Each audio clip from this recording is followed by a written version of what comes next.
विनाशकारी जादूगर सी 116 अध्याय 116 116 अध्याय 116 चौकी स्थापित। उसे वास्तव में लगता है कि यह बहुत अधिक है।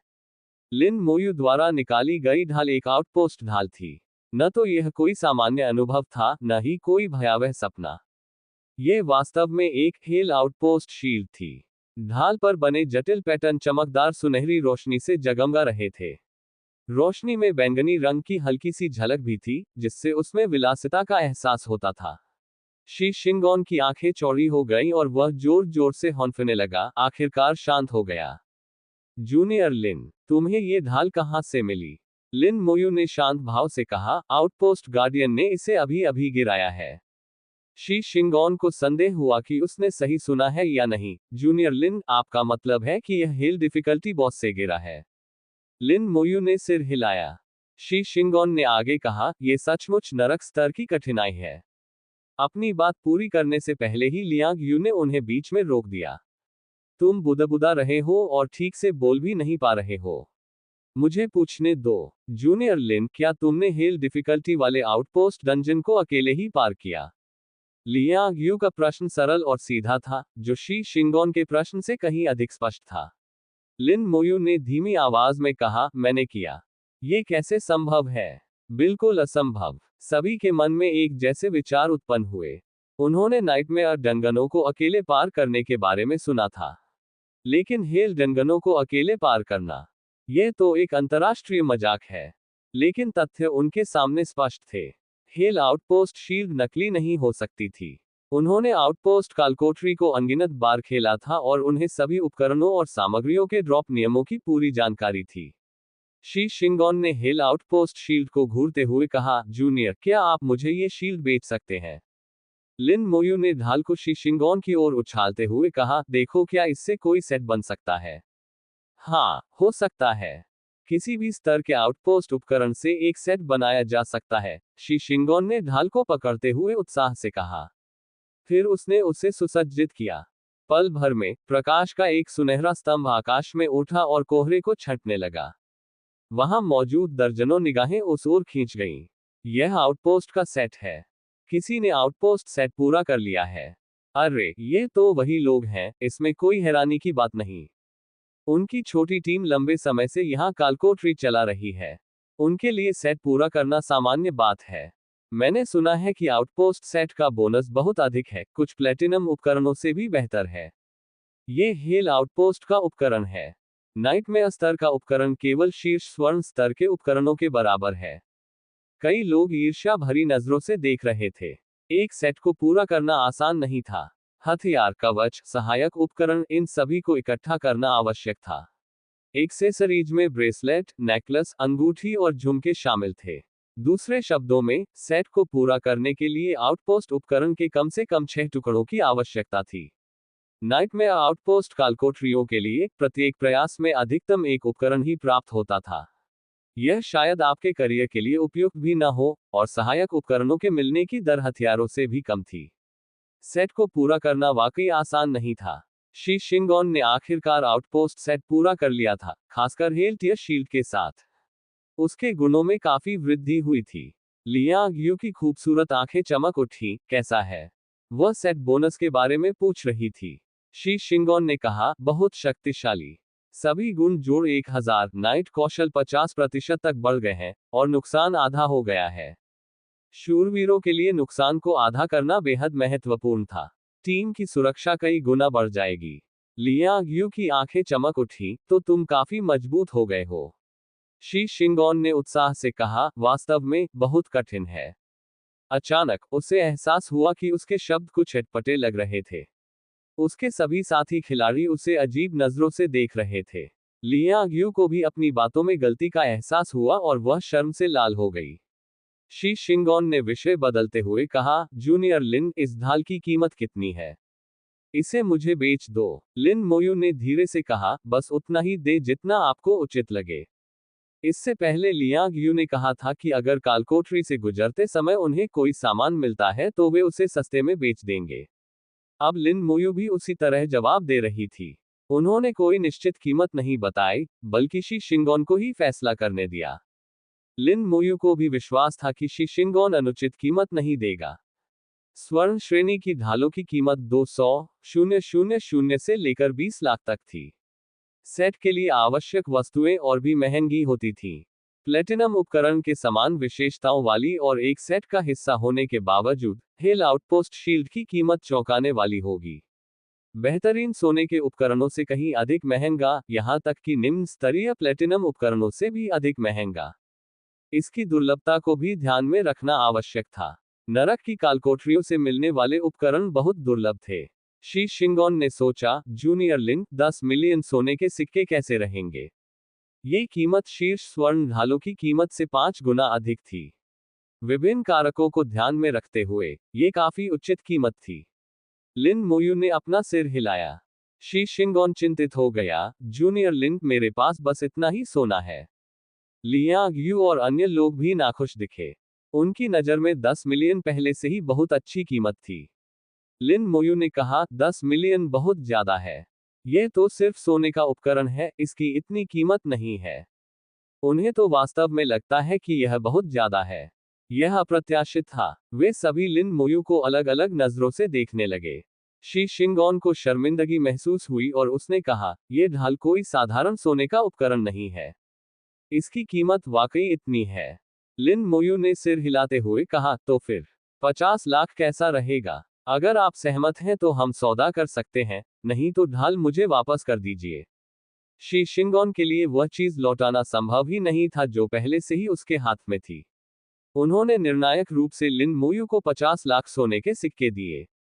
इस लेन देन के बाद उनके बीच संबंध और भी घनिष्ठ हो गए। ...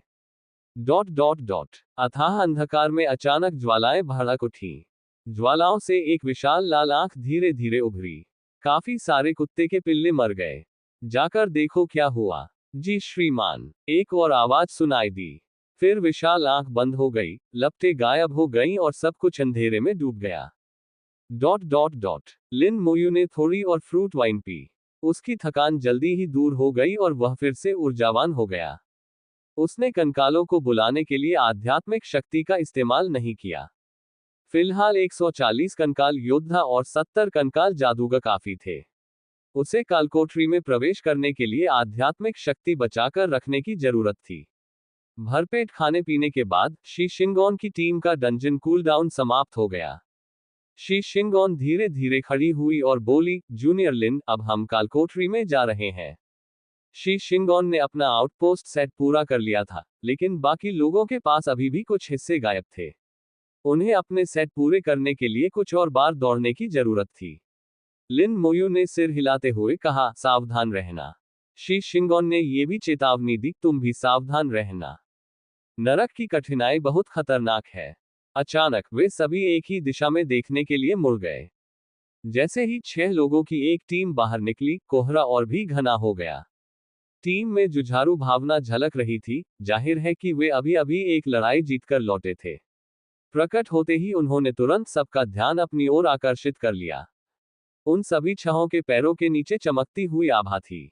उन आभाओं के प्रभाव में टीम बहुत तेजी से आगे बढ़ी, कम से कम उसी स्तर के पेशेवर खिलाड़ियों की तुलना में दोगुनी तेजी से। वे बिजली की तरह तेजी से आगे बढ़े और दोनों ओर से कोहरा छट गया। और रास, यह एक होली लाइट नाइट है। किसी ने जोर से चीख मारी। हे भगवान, एक पवित्र प्रकाश योद्धा, महान करियर धारक। ये सभी डिवाइन समर एम्पायर से हैं। इनके कपड़ों को देखकर लगता है कि ये सभी एक ही विश्वविद्यालय से हैं। क्या ये समर कैपिटल यूनिवर्सिटी हो सकती है? मैंने सुना है कि वहां की शीर्ष अकादमियों में दिग्गज करियर धारक हैं। दिग्गज करियर धारक, बेहद शक्तिशाली, बेहद प्रशंसनीय। लिन मोयू ने भी उधर देखा, उसकी आंखों में हल्की सी चमक थी और होठों पर मुस्कान थी।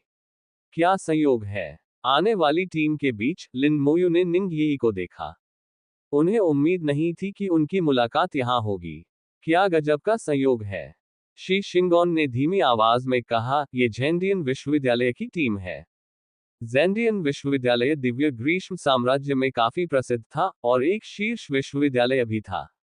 समर कैपिटल यूनिवर्सिटी से मामूली रूप से ही कमतर। ज़ेंडियन विश्वविद्यालय से भी कई शीर्ष विशेषज्ञ उभर कर सामने आए थे। लिन मोयू को आश्चर्य हुआ कि निंग याई ज़ेंडियन विश्वविद्यालय के लोगों के साथ क्यों थी। और उनके स्तर स्पष्ट रूप से मेल नहीं खाते थे। झेंडियन विश्वविद्यालय के सभी लोगों ने सोने के उपकरण पहन रखे थे, जाहिर है वे 30वें स्तर पर पहुंच चुके थे। जहां तक निंग यी की बात है, जब वे आखिरी बार मिले थे तब निंग यी ने अभी अभी लेवल 20 हासिल किया था। टीम सीधे कालकोठरी की ओर रवाना हुई। निंग यी ने भी लिन मोयू को देखा, उसके चेहरे पर सुखद आश्चर्य के भाव थे। वह झटपट टीम से अलग हो गई, एक प्यारी सी छोटी परी की तरह तेजी से लिन मोयू के पास पहुंची और बोली, तुम भी यहाँ क्यों हो? उनकी सुरीली आवाज सुनने में बहुत सुखद थी। लिन मोयू ने धीमी आवाज में कहा, मैं यहाँ एक मिशन पूरा करने आई हूँ। निंग यी खिलखिलाकर हंस पड़ी, क्या संयोग है, मैं भी यहाँ एक मिशन पूरा करने आई हूँ। निंग यी ने बेहद खूबसूरत और मनमोहक मुस्कान बिखेरी, विशेषकर लिन मोयू की ओर उसकी निगाहें, जो तारों की रोशनी से जगमगा रही थी। शी शिंगोन, लियांग यू और अन्य सभी ने समझदारी भरी मुस्कान दिखाई। वे इस स्थिति को कैसे नहीं समझ पाए। लिन मोयू के कुछ बोलने से पहले ही निंग यी ने पूछ लिया, मुझे लगता है, क्या आपका मिशन ड्रैगन से संबंधित कुछ सामग्री, जैसे ड्रैगन के सींग या कुछ और प्राप्त करना है? फिर उसने झट से अपना सिर हिलाया, नहीं नहीं, यह मिशन तुम्हारे लिए बहुत आसान है। मुझे लगता है तुम्हारा मिशन ड्रैगन क्रिस्टल कोर प्राप्त करना है, जो केवल कालकोठरी के बॉस ही गिराते हैं, है ना? लिन मोयू मुस्कुराए और सिर हिलाया। निंग यी का अनुमान पूरी तरह से सही नहीं था, लेकिन वह गलत भी नहीं थी। उसे ड्रैगन की सामग्री की जरूरत थी, सिर्फ क्रिस्टल कोर की नहीं। निंग यी ने सही अनुमान लगाकर खुशी जाहिर की और पहले से भी ज्यादा मुस्कुराते हुए कहा, मैं भी। मुझे भी ड्रैगन क्रिस्टल कोर प्राप्त करने की जरूरत है। इसी क्षण अचानक एक आवाज ने पूछा, ये कौन है? संपर्क सेवा की शर्तें। विनाशकारी जादूगर। सी 117। अध्याय 117। 117। अध्याय 117। महान करियर। पवित्र प्रकाश योद्धा। कोई व्यक्ति चलकर आया और उसकी निगाहें लिन मोयू पर टिकी हुई थी। वह शी शिंगोन की तरह कपड़े पहने हुए था, उसके दाहिने हाथ में तलवार और बाएं हाथ में ढाल थी, बिल्कुल एक योद्धा की तरह। अंतर यह था कि शी शिंगोन एक पवित्र योद्धा था, जो एक दुर्लभ पेशा धारक होता है। जब वह एक होली लाइट नाइट थे, तब उनका करियर एक महान उपलब्धि तक सीमित था। दो करियर, जिनमें सिर्फ एक शब्द का अंतर है, लेकिन दोनों का स्तर पूरी तरह से अलग है। होली लाइट नाइट्स के पास न केवल होली नाइट के अधिकांश कौशल थे, बल्कि अतिरिक्त ऑरा कौशल भी थे। ऑरा स्किल्स बहुत शक्तिशाली थीं, आक्रमण और बचाव दोनों के लिए उपयोगी थीं, और नियंत्रण भी कर सकती थीं। इससे होली लाइट नाइट्स दिग्गज करियर धारक बन गए। शी शिंगोन ने ईर्ष्या भरी निगाहों से उसकी ओर देखा। होली लाइट नाइट बनना उनका भी सपना था, जो सभी नाइट श्रेणी के करियर धारकों का लक्ष्य होता है। लियांग यू ने उसके कान में फुसफुसाते हुए कहा, उससे ईर्ष्या मत करो, तुम्हारे पास भी मौका है। वह वर्तमान में एक होली नाइट था, लेकिन दूसरे और तीसरे संक्रमण काल के दौरान उसके पास करियर में उन्नति के दो अवसर थे। यदि वह सफल होता, तो उसके पास होली लाइट नाइट बनने का मौका था। लेकिन स्वर्गारोहण बहुत कठिन था, उसने इस बारे में सोचा ही नहीं था। ये जानते हुए कि लियांग यू उसे दिलासा दे रही है, उसने कहा, मुझे पता है।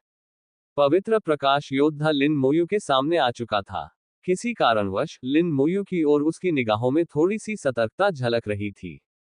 निंग यी ने कहा, वह मेरा दोस्त है। होली लाइट नाइट ने सिर हिलाते हुए लिन मोयू से गंभीरता से कहा, झो lashing, level 30, Holi light night. उन्होंने अपना परिचय दिया। शिष्टाचारवश लिन मोयू ने धीरे से कहा, लिन मोयू, लेवल 23, नेक्रोमेंसर। झो लेशिंग ने थोड़ा सा भौहें सिकोड़ी। जादूगर। उसने इस पेशे के बारे में कभी नहीं सुना था। निंग यी ने पहले ही हैरानी से कहा था, वाह, तुम तो पहले ही लेवल 23 पर पहुंच गए। इतनी जल्दी कैसे? मैं तो सिर्फ लेवल 21 पर हूं, तुम मुझसे ऊपर कैसे पहुंच गए? निंग यी के अतिरंजित, लगभग नखरे वाले व्यवहार को देखकर लिन मोयू मुस्कुराए और बोली, मैं तुम्हें कालकोठरी से पार ले जाऊंगी। निंग यी ने तुरंत सहमति में सिर हिलाया, ठीक है, ठीक है। झो लेशिंग के चेहरे के भाव बदल गए, ये क्या हमने एक साथ कालकोठरी में जाने का समझौता नहीं किया था? निंग यी खिलखिलाकर हंस पड़ी, माफ कीजिएगा, मुझे ले जाने के लिए आपका धन्यवाद, लेकिन अभी इसकी जरूरत नहीं है। मेरी दोस्त मुझे ले जाएगी, इसलिए आपको परेशान करने की जरूरत नहीं है। झो लेशेन का चेहरा और भी गुस्से से लाल हो गया। जब उसने लिन मोयू को देखा तो उसके चेहरे पर स्पष्ट शत्रुता झलक रही थी। उसे, वह तो सिर्फ लेवल 23 पर है, उसे शायद किसी को उठाने की जरूरत पड़ेगी। वह तुम्हें कैसे उठा सकता है? झो लेशेन को विश्वास नहीं था कि लिन मोयू निंग येई को कालकोठरी से पार ले जा सकती है। पास ही में लिया ग्यू ने शी शिंगोन से फुसफुसाते हुए कहा, यह आदमी ईर्ष्यालु है। शी शिंगोन ने सिर हिलाते हुए कहा, तुम देख सकते हो, काफी ईर्ष्यालु हो। निंग येई ने कहा, चिंता मत करो। वैसे भी अगर वह कहता है कि वह मुझे उठा सकता है, तो वह निश्चित रूप से उठा सकता है। मुझे यहाँ लाने के लिए धन्यवाद। झो लेशिंग अब भी नाखुश था, लेकिन कुछ कह नहीं सका। उसने लिन मोयू को शत्रुतापूर्ण निगाहों से देखा, मानो उसे भेदने की कोशिश कर रहा हो। लिन मोयू को बिल्कुल परवाह नहीं थी। उसने झो लेशिंग की बात को गंभीरता से नहीं लिया। उनका शानदार करियर कैसा था? इससे उनके जीवन में क्या फर्क पड़ा? अगर आप लेवल 30 पर भी हैं, तो क्या हुआ? जरूरत पड़ने पर वह फिर भी लड़ेगा या मार डालेगा। लिन मोयू को इस तरह उसकी अनदेखी करते देख झो लेशिंग को और भी ज्यादा नाराजगी हुई, लेकिन वह वास्तव में कुछ प्रतिक्रिया नहीं दे सका। आखिरकार लिन मोयू ने शुरू से अंत तक उस पर बिल्कुल भी ध्यान नहीं दिया था। इससे वह तर्कहीन प्रतीत होगा। एक गहरी सांस लेते हुए झो लेशिंग ने गंभीरता से कहा, ठीक है, अपना ख्याल रखना। अगर वह ठीक न लगे तो कभी भी मुझसे संपर्क कर लेना। निंग येई खिलखिलाकर हंस पड़ी, चिंता मत करो, वह कर सकता है। झो लेशिंग और कुछ नहीं कहना चाहता था। वह वापस अपनी टीम के पास चला गया। फिर टीम कालकोठरी में दाखिल हुई। 5 लोग, जाहिर है, ये नाइटमेयर डिफिकल्टी ही होगी। एक दिग्गज खिलाड़ी के नेतृत्व में भी वे हेल डिफिकल्टी को पार करने की कोशिश नहीं कर सकते थे। यह आत्महत्या करने के समान ही होता। जब तक कि वे सभी 5 दिग्गज करियर धारक न हो, तब तक उनके पास हेल कठिनाई वाले राक्षसों के खिलाफ मौका हो सकता है। उन 5 को अंदर आते देख शी शिंगोन को राहत मिली। पहले उन्हें लगा था कि दोनों पक्षों के बीच हाथापाई हो सकती है। शी शिंगोन ने युद्ध की तैयारी कर ली थी। वह निश्चित रूप से लिन मोयू का साथ देगा, यहां तक कि एक दिग्गज खिलाड़ी के खिलाफ भी वह डरता नहीं था। अगर वे आपस में नहीं लड़ते, तो कौन जाने क्या हो सकता था। जूनियर लिन, हम भी कालकोठरी में जा रहे हैं। अब हम फालतू के नहीं रहेंगे। जूनियर लिन, सावधान रहना। जूनियर लिन, सिर्फ उस लड़की को देखकर राक्षसों से लड़ने के बारे में मत भूल जाओ। उन्होंने बारी बारी से लिन मोयू को चिढ़ाया, फिर मुड़कर कालकोठरी में प्रवेश किया। उनकी बातों से निंग येई का चेहरा लाल हो गया। उसने हल्के से पैर पटका और कहा, ये कैसे लोग हैं, बकवास कर रहे हैं। लिन मोयू भी थोड़ी शर्मिंदा हुई और बोली, चलो हम भी कालकोठरी में चलते हैं। निंग येई ने तुरंत सहमति जताते हुए कहा, ठीक है, मैं फिर से काम में ढिलाई कर सकती हूँ। लिन मोयू जानती थी कि अगर इस लड़की को मौका मिलता तो वह निश्चित रूप से आलसी हो जाती।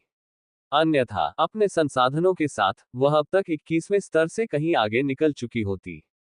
दोनों ने मिलकर एक टीम बनाए और कालकोठरी के प्रवेश द्वार पर पहुंचे। निंग येई ने मुस्कुराते हुए पूछा, मुझे किस कठिनाई स्तर से ले जाना है, सामान्य या दुर्लभ? वह आउटपोस्ट कालकोठरी की कठिनाई को जानती थी, जो उसी स्तर की अधिकांश कालकोठरियों की तुलना में कहीं अधिक कठिन थी। वह जानती थी कि लिन मोयू ताकतवर है।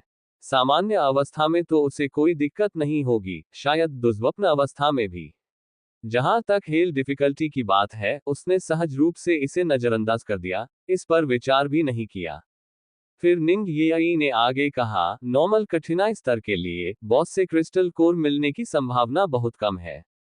नाइटमेयर स्तर पर यह संभावना थोड़ी अधिक है, लगभग 1/3। लिन मोयू ने सिर हिलाते हुए कहा, भाड़ में जाओ।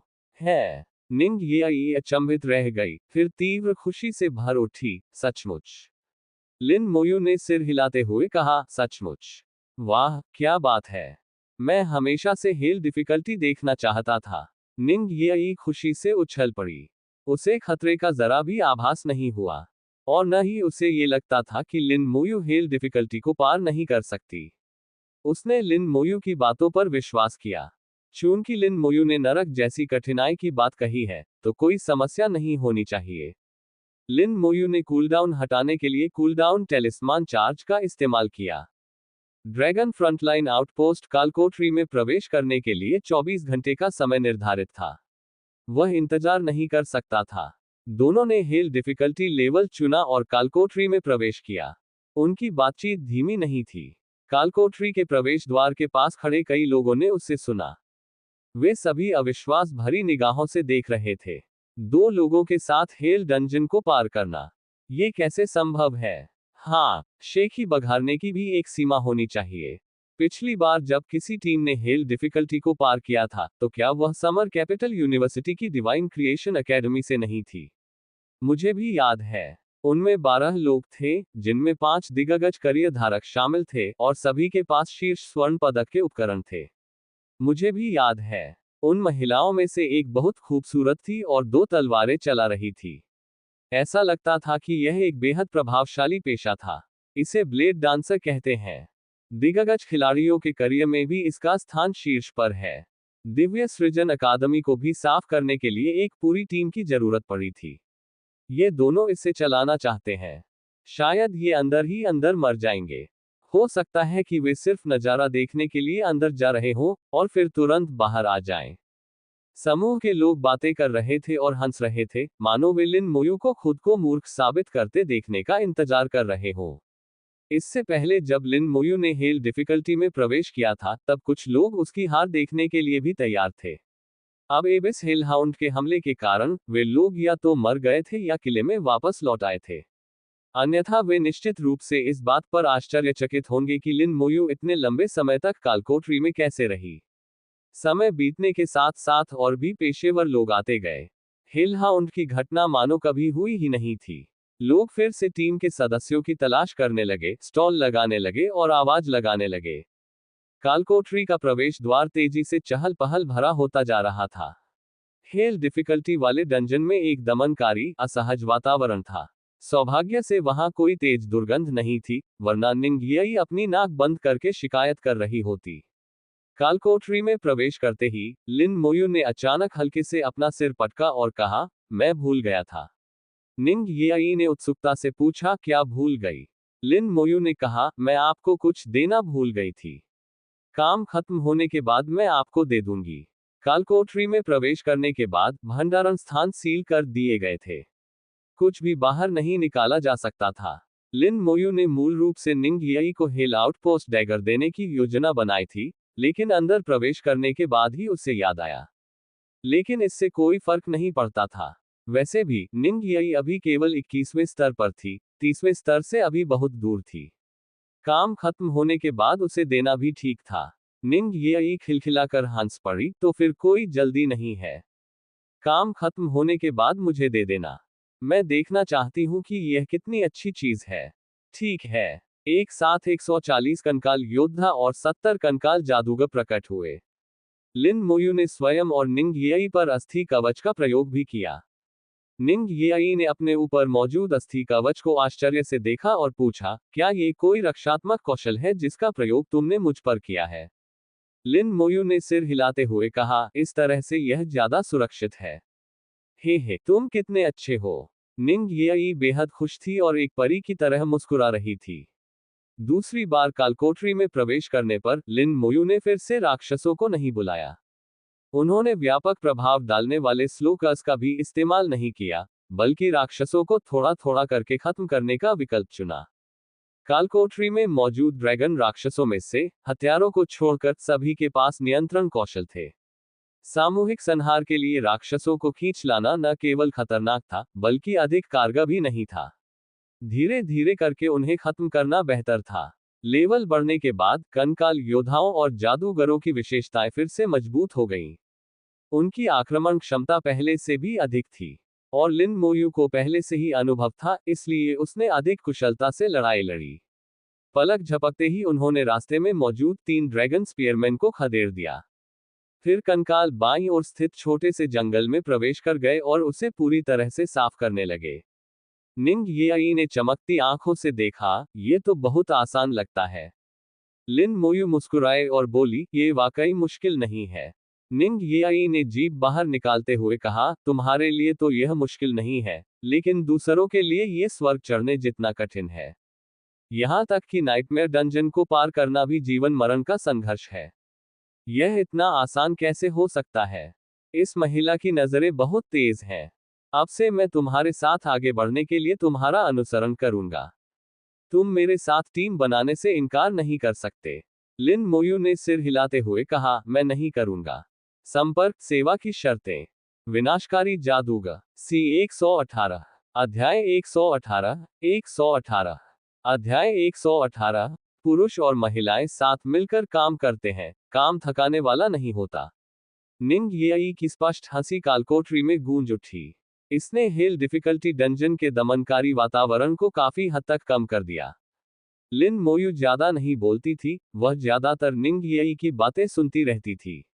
निंग येई के पास कहने के लिए मानो अंतहीन बातें थीं, और वह पिछले कुछ दिनों के अपने अनुभवों को कड़वे पानी की तरह उंडेल रही थी। इन दिनों उसे मिशनों को अंजाम देने के लिए भेजा जा रहा था। मूल रूप से वह आराम से और सहजता से डंजन हॉल में कालकोठरी में जाकर अपना स्तर बढ़ा सकती थी, लेकिन इसके बजाय उसे बाहर भेज दिया गया। वह रूइंस डंजन नामक लेवल 22 के एक कालकोठरी में गई। मिशन पूरा करने के लिए उसे कालकोठरी से 2 वस्तुएं प्राप्त करनी थी।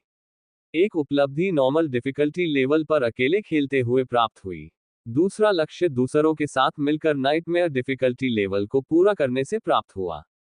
लेवल 22 का कालकोठरी वही है, लेकिन विश्वविद्यालय के अंदर स्थित कालकोठरियों की तुलना में बाहरी कालकोठरी कहीं अधिक कठिन है। जब मैंने अकेले ही उस खंडहर कालकोठरी को पार किया, तो मुझे रोने का मन हुआ। मैं कई बार मरने से बाल बाल बचा।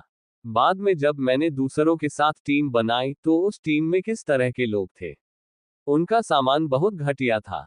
लेवल 22 के लोग अभी भी लोहे के उपकरण इस्तेमाल कर रहे थे, उनके हथियार केवल चांदी के थे। नाइटमेयर बॉस से लड़ते समय वे चाहते थे कि मैं एक लेवल 20 का हत्यारा टैंक की भूमिका निभाऊं। लिन मोयू ने उसकी शिकायतें सुनी और मन ही मन मुस्कुराए। बाहरी कालकोठरियां कालकोठरी हॉल में समान स्तर की कालकोठरियों की तुलना में थोड़ी कठिन थी, लेकिन बहुत ज्यादा नहीं। सोलो रन के लिए नॉर्मल डिफिकल्टी में भी कुछ खतरा था। बाहरी लोगों के पास स्वाभाविक रूप से विश्वविद्यालय के छात्रों के समान अच्छे उपकरण और कौशल नहीं हो सकते।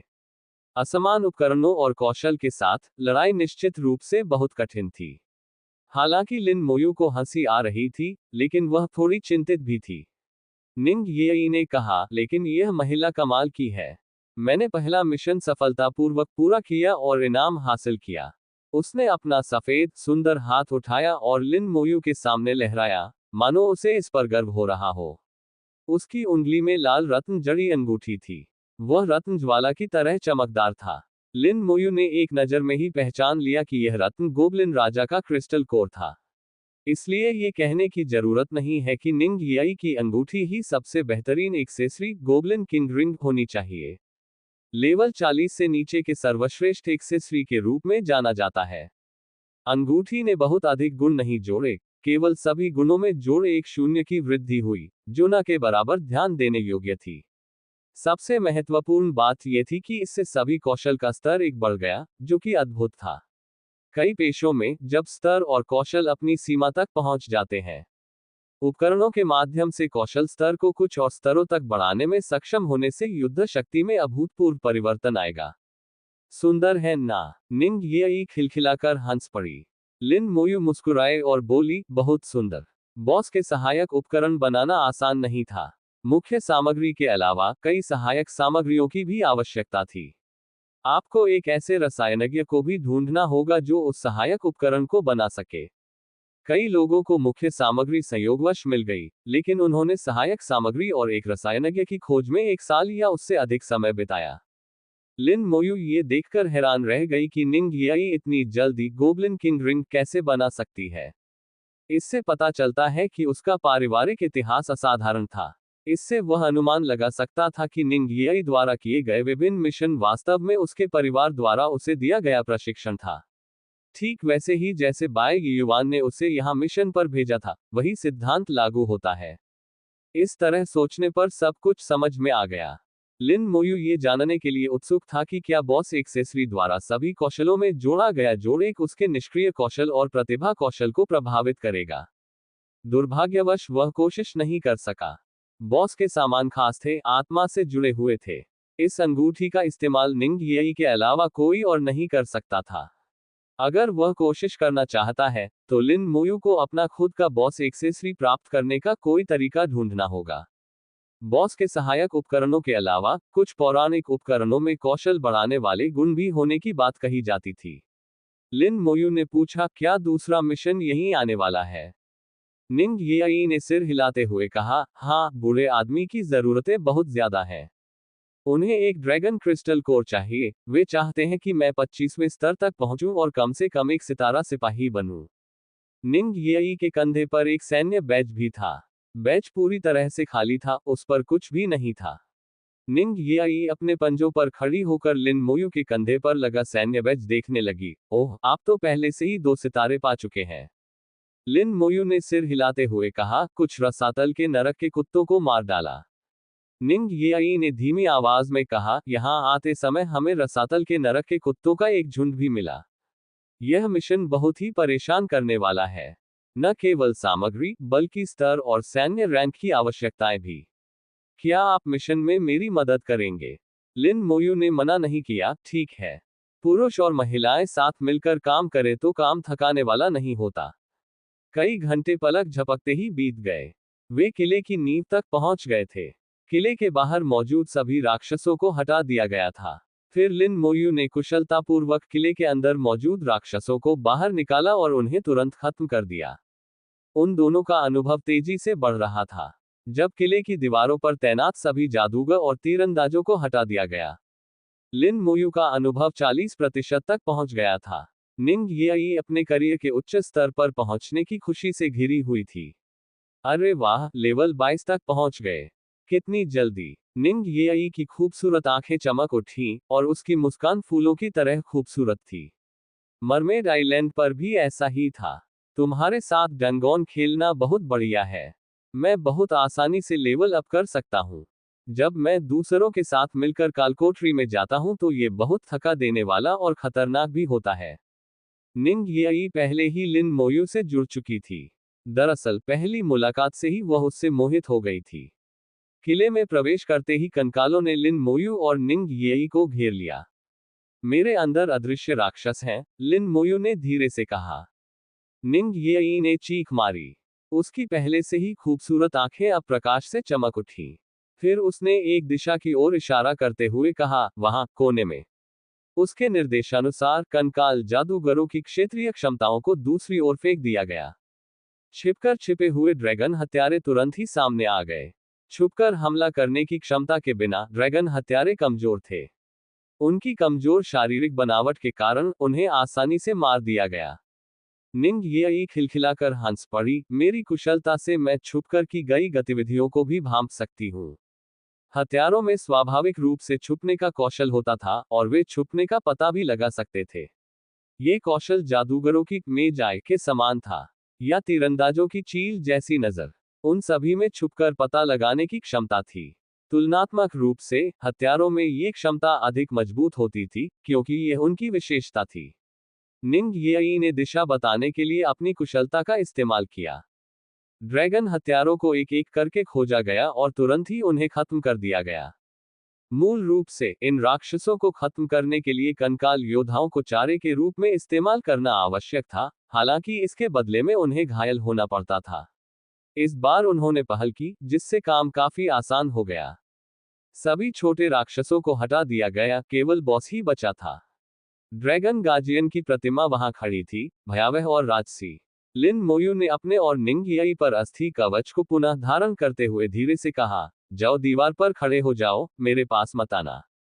निंग येई ने उत्सुकता से पूछा, क्यों? उसके मन में, लिन मोयू कंकाल योद्धाओं को टैंक की तरह इस्तेमाल करके किसी भी राक्षस से लड़ता था, और खुद को खतरे में नहीं डालता था। ये सम्मानकर्ताओं द्वारा अपनाया जाने वाला सामान्य तरीका था। लिन मोयू ने धीमी आवाज में कहा, वह अलग है। मैं टैंक हूं। संपर्क सेवा की शर्तें। विनाशकारी जादूगर। सी 119। अध्याय 119। 119। अध्याय 119। मैं टैंक हूं, इसलिए इसे ऐसे किया जा सकता है। हालांकि निंग येई को समझ नहीं आया, फिर भी उसने आज्ञाकारी रूप से निर्देशों का पालन किया। शहर की ऊंची दीवार पर खड़ी होकर वह लिन मोयू की परछाई को केवल धुंधली सी ही देख पा रही थी। निंग येई ने निर्णायक रूप से अपनी क्षमता को सक्रिय किया, जिससे उसकी दृष्टि में काफी सुधार हुआ। आखिरकार मुझे सब कुछ साफ साफ दिखाई दे रहा है। वह खिलखिलाकर हंस पड़ी और बैठ गई। वह कुछ खाने के लिए निकालना चाहती थी, लेकिन भंडारण स्थान सीलबंद था और कुछ भी बाहर नहीं निकाला जा सकता था। अपनी जेबें टटोलने के बाद आखिरकार उसने एक शकरकंद निकाला। अच्छा हुआ मैंने पहले से तैयारी कर ली थी। निंग येई ने शकरकंद को ध्यान से छीलकर थोड़ा थोड़ा करके खाया। अगर लिन मोयू वहां होती तो वह इसे उसी शकरकंद के रूप में पहचान लेता जो उसने उसे दिया था। उन्हें उम्मीद नहीं थी कि निंग येई इसे अब तक संभाल कर रखेगी। सौभाग्य से भंडारण स्थान होने के कारण अंदर रखे भोजन को खराब होने की चिंता करने की आवश्यकता नहीं थी। लिन मोयू ने अपनी युद्ध संरचना पहले ही व्यवस्थित कर ली थी। पिछली बार के अनुभव के कारण वह इस बार कहीं अधिक कुशल था। कंकालनुमा जादूगर चौक के चारों ओर एक घेरे में खड़े थे और केंद्र में स्थित चौकी के रक्षक को घेरे हुए थे। सभी कंकाल योद्धाओं को वापस बुला लिया गया। लिन मोयू अपने शरीर पर अस्थि कवच पहने हुए पत्थर की मूर्ति के सामने खड़ा था। उसे जरा भी चिंता नहीं थी। 23वें स्तर पर बोन आर्मर की रक्षा क्षमता फिर से मजबूत हो गई थी। 69,000 संविधान के बराबर रक्षा शक्ति के साथ चौकी रक्षक को इसे भेदने में बहुत लंबा समय लगेगा, भले ही लिन मोयू वहीं खड़ी रहे। पत्थर की मूर्ति हिल उठी, जिससे उसका बाहरी आवरण टूटकर गिर गया। पूरा चौक गरज उठा, किला कांप उठा। लिन मोयू को सभी कंकाल योद्धाओं को वापस बुलाते देख निंग येई और भी उत्सुक हो गई। आपने कंकाल योद्धाओं को क्यों वापस बुलाया? क्या आप लड़ नहीं रहे हैं? जिस तरह उसे विश्वास था कि लिन मोयू हेल डिफिकल्टी को पार कर सकती है, अब उसे कोई संदेह नहीं था। वह बस जिज्ञासु थी, एक जिज्ञासु छोटी बिल्ली की तरह। चौकी का रक्षक पूरी तरह जागृत हो गया। लिन मोयू की हथेली आत्मा की अग्नि से प्रज्वलित हो गई और उसने सीधे उसकी आत्मा पर आक्रमण किया। लिन मोयू के कदम उठाने के बाद कंकाल जादूगरों ने एक साथ हमला कर दिया। चौकी के रक्षक पर तरह तरह के मंत्रों की वर्षा हुई। चौकी के रक्षक ने दर्द से चीख मारी, फिर आकाश की ओर दहाड़ मारी। लिन मोयू ने अपनी हथेली नीचे दबाई, जिससे आकाश में लाल रोशनी फैल गई। चौकी रक्षक के सिर के ऊपर तुरंत लाल हथकड़ियां दिखाई दी। उसकी दहाड़ अचानक बंद हो गई और रुक रुक कर आने लगी। इसका धीमा प्रभाव सर्वव्यापी था, कोई भी क्रिया इससे बच नहीं सकती थी। फिर चौकी रक्षक के शरीर से सफेद प्रकाश निकला, जिससे स्लोकस का प्रभाव कम हो गया। उसकी गति में काफी सुधार हुआ। लिन मोयू को लगा कि स्लोकस कई गुना कमजोर हो गया है। अब इसकी गति अधिकतम 3-4 गुना ही धीमी हुई थी। ये कौशल के 34.5 गुना प्रभाव से बिल्कुल अलग है। आउटपोस्ट गार्डियन बुरी तरह कांप उठा, उसका पूरा शरीर चमकने लगा। कौशल सामूहिक नॉकबैक। लिन मोयू मजबूती से खड़ी रही, बोन आर्मर ने हमले को रोक लिया। लेकिन पीछे धकेलने वाला प्रभाव काम नहीं आया। आउटपोस्ट गार्डियन उग्र रूप से क्रोधित हो उठा और ऊंची छलांग लगाते हुए दहाड़ने लगा। उसका विशाल ब्लेड जोर से नीचे गिरा। आह! शहर की दीवार पर खड़ी निंग येई सदमे से चिल्ला उठी। लिन मोयू ने जरा भी बचाव नहीं किया। वह तलवार, जो एक व्यक्ति से कहीं अधिक बड़ी थी, उस पर गिरी, उसे तो चूर चूर हो जाना चाहिए था। अस्थि कवच चमक उठा और उसने तलवार को मजबूती से रोक दिया। लिन मोयू पूरी तरह से सुरक्षित थी। मास स्टन स्किल भी कारगर साबित नहीं हुई। इसी क्षण चौकी के रक्षक के चारों ओर कंकालों का एक समूह प्रकट हुआ। ज्यादा नहीं, लगभग 20। जैसे ही वे प्रकट हुए, उन्होंने अपनी क्षमताओं को सक्रिय कर दिया। कौशल उन्मादपूर्ण प्रहार। कौशल से निकलने वाली लाल रोशनी के साथ एक के बाद एक तलवारें चौकी के रक्षक पर गिरती गईं। चौकी के रक्षक के लगातार चीखने से तराजू चटकने की आवाज आई। आत्मा की अग्नि कभी नहीं बुझी।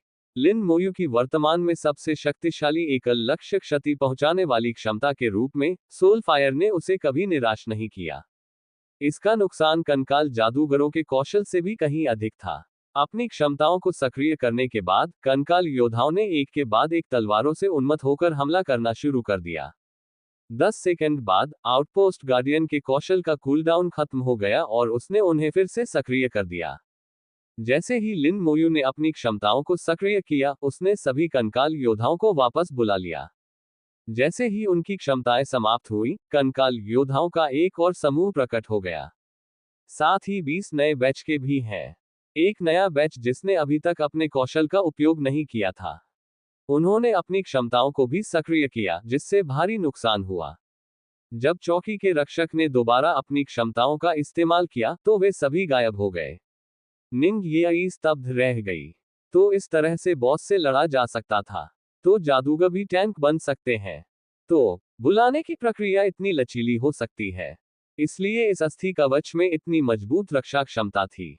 निंग येई की आंखें अर्धचंद्राकार हो गईं, तारों की रोशनी से जगमगा रही थी, और पूरी तरह से लिन मोयू पर केंद्रित थी। लिन मोयू इसी तरह लगातार लहरों की तरह आगे बढ़ती रही। इस बार दक्षता पिछली बार की तुलना में काफी अधिक थी। महज 10 मिनट के बाद दिखने में शक्तिशाली आउटपोस्ट गार्डियन को लिन मोयू ने हरा दिया।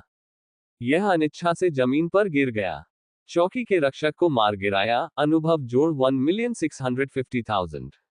स्वर्ण श्रेणी का हथियार प्राप्त हुआ। Hello outpost magic sword. स्वर्ण श्रेणी का कवच प्राप्त हुआ। हेल आउटपोस्ट मैजिक रोब। स्वर्ण श्रेणी का सहायक उपकरण प्राप्त हुआ। Hello outpost ring. Dragon crystal core X2 प्राप्त हुए। निंग येई ने करियर ट्रांजिशन सर्टिफिकेट प्राप्त किया। Hello outpost magic sword outpost set का एक हिस्सा स्वर्ण श्रेणी का हथियार, सभी विशेषताएं जोड़ 500, जादूगर कौशल प्रवर्धन जोड़ 50%, स्तर 30 से ऊपर प्रयोग करने योग्य। हेल आउटपोस्ट मैजिक रोब आउटपोस्ट सेट का एक हिस्सा स्वर्ण श्रेणी का कवच, सभी विशेषताएं जोड़ 300, जादूगर कौशल लागत -20%, स्तर 30 से ऊपर प्रयोग करने योग्य। Hello outpost ring outpost set का एक हिस्सा स्वर्ण श्रेणी का सहायक उपकरण, सभी विशेषताएं जोड़ 100, थकान से उबरने की गति जोड़ 30%, स्तर 30 से ऊपर उपयोग योग्य। ड्रैगन क्रिस्टल कोर, अत्यंत दुर्लभ सामग्री, जिसका उपयोग विभिन्न वस्तुओं के निर्माण में किया जा सकता है। जादुई तलवार और वस्त्र के गुणों को देखते हुए लिन मोयू को लगा कि लेवल 30 पर पहुंचने के बाद वह अपने स्पिरिट सेट को हेल आउटपोस्ट सेट से बदल सकता है। हालांकि जादूगरों के बोनस उनके लिए बेकार थे, लेकिन सभी विशेषताओं में वृद्धि कहीं अधिक थी, जो कुल मिलाकर स्पिरिट सेट से बेहतर थी।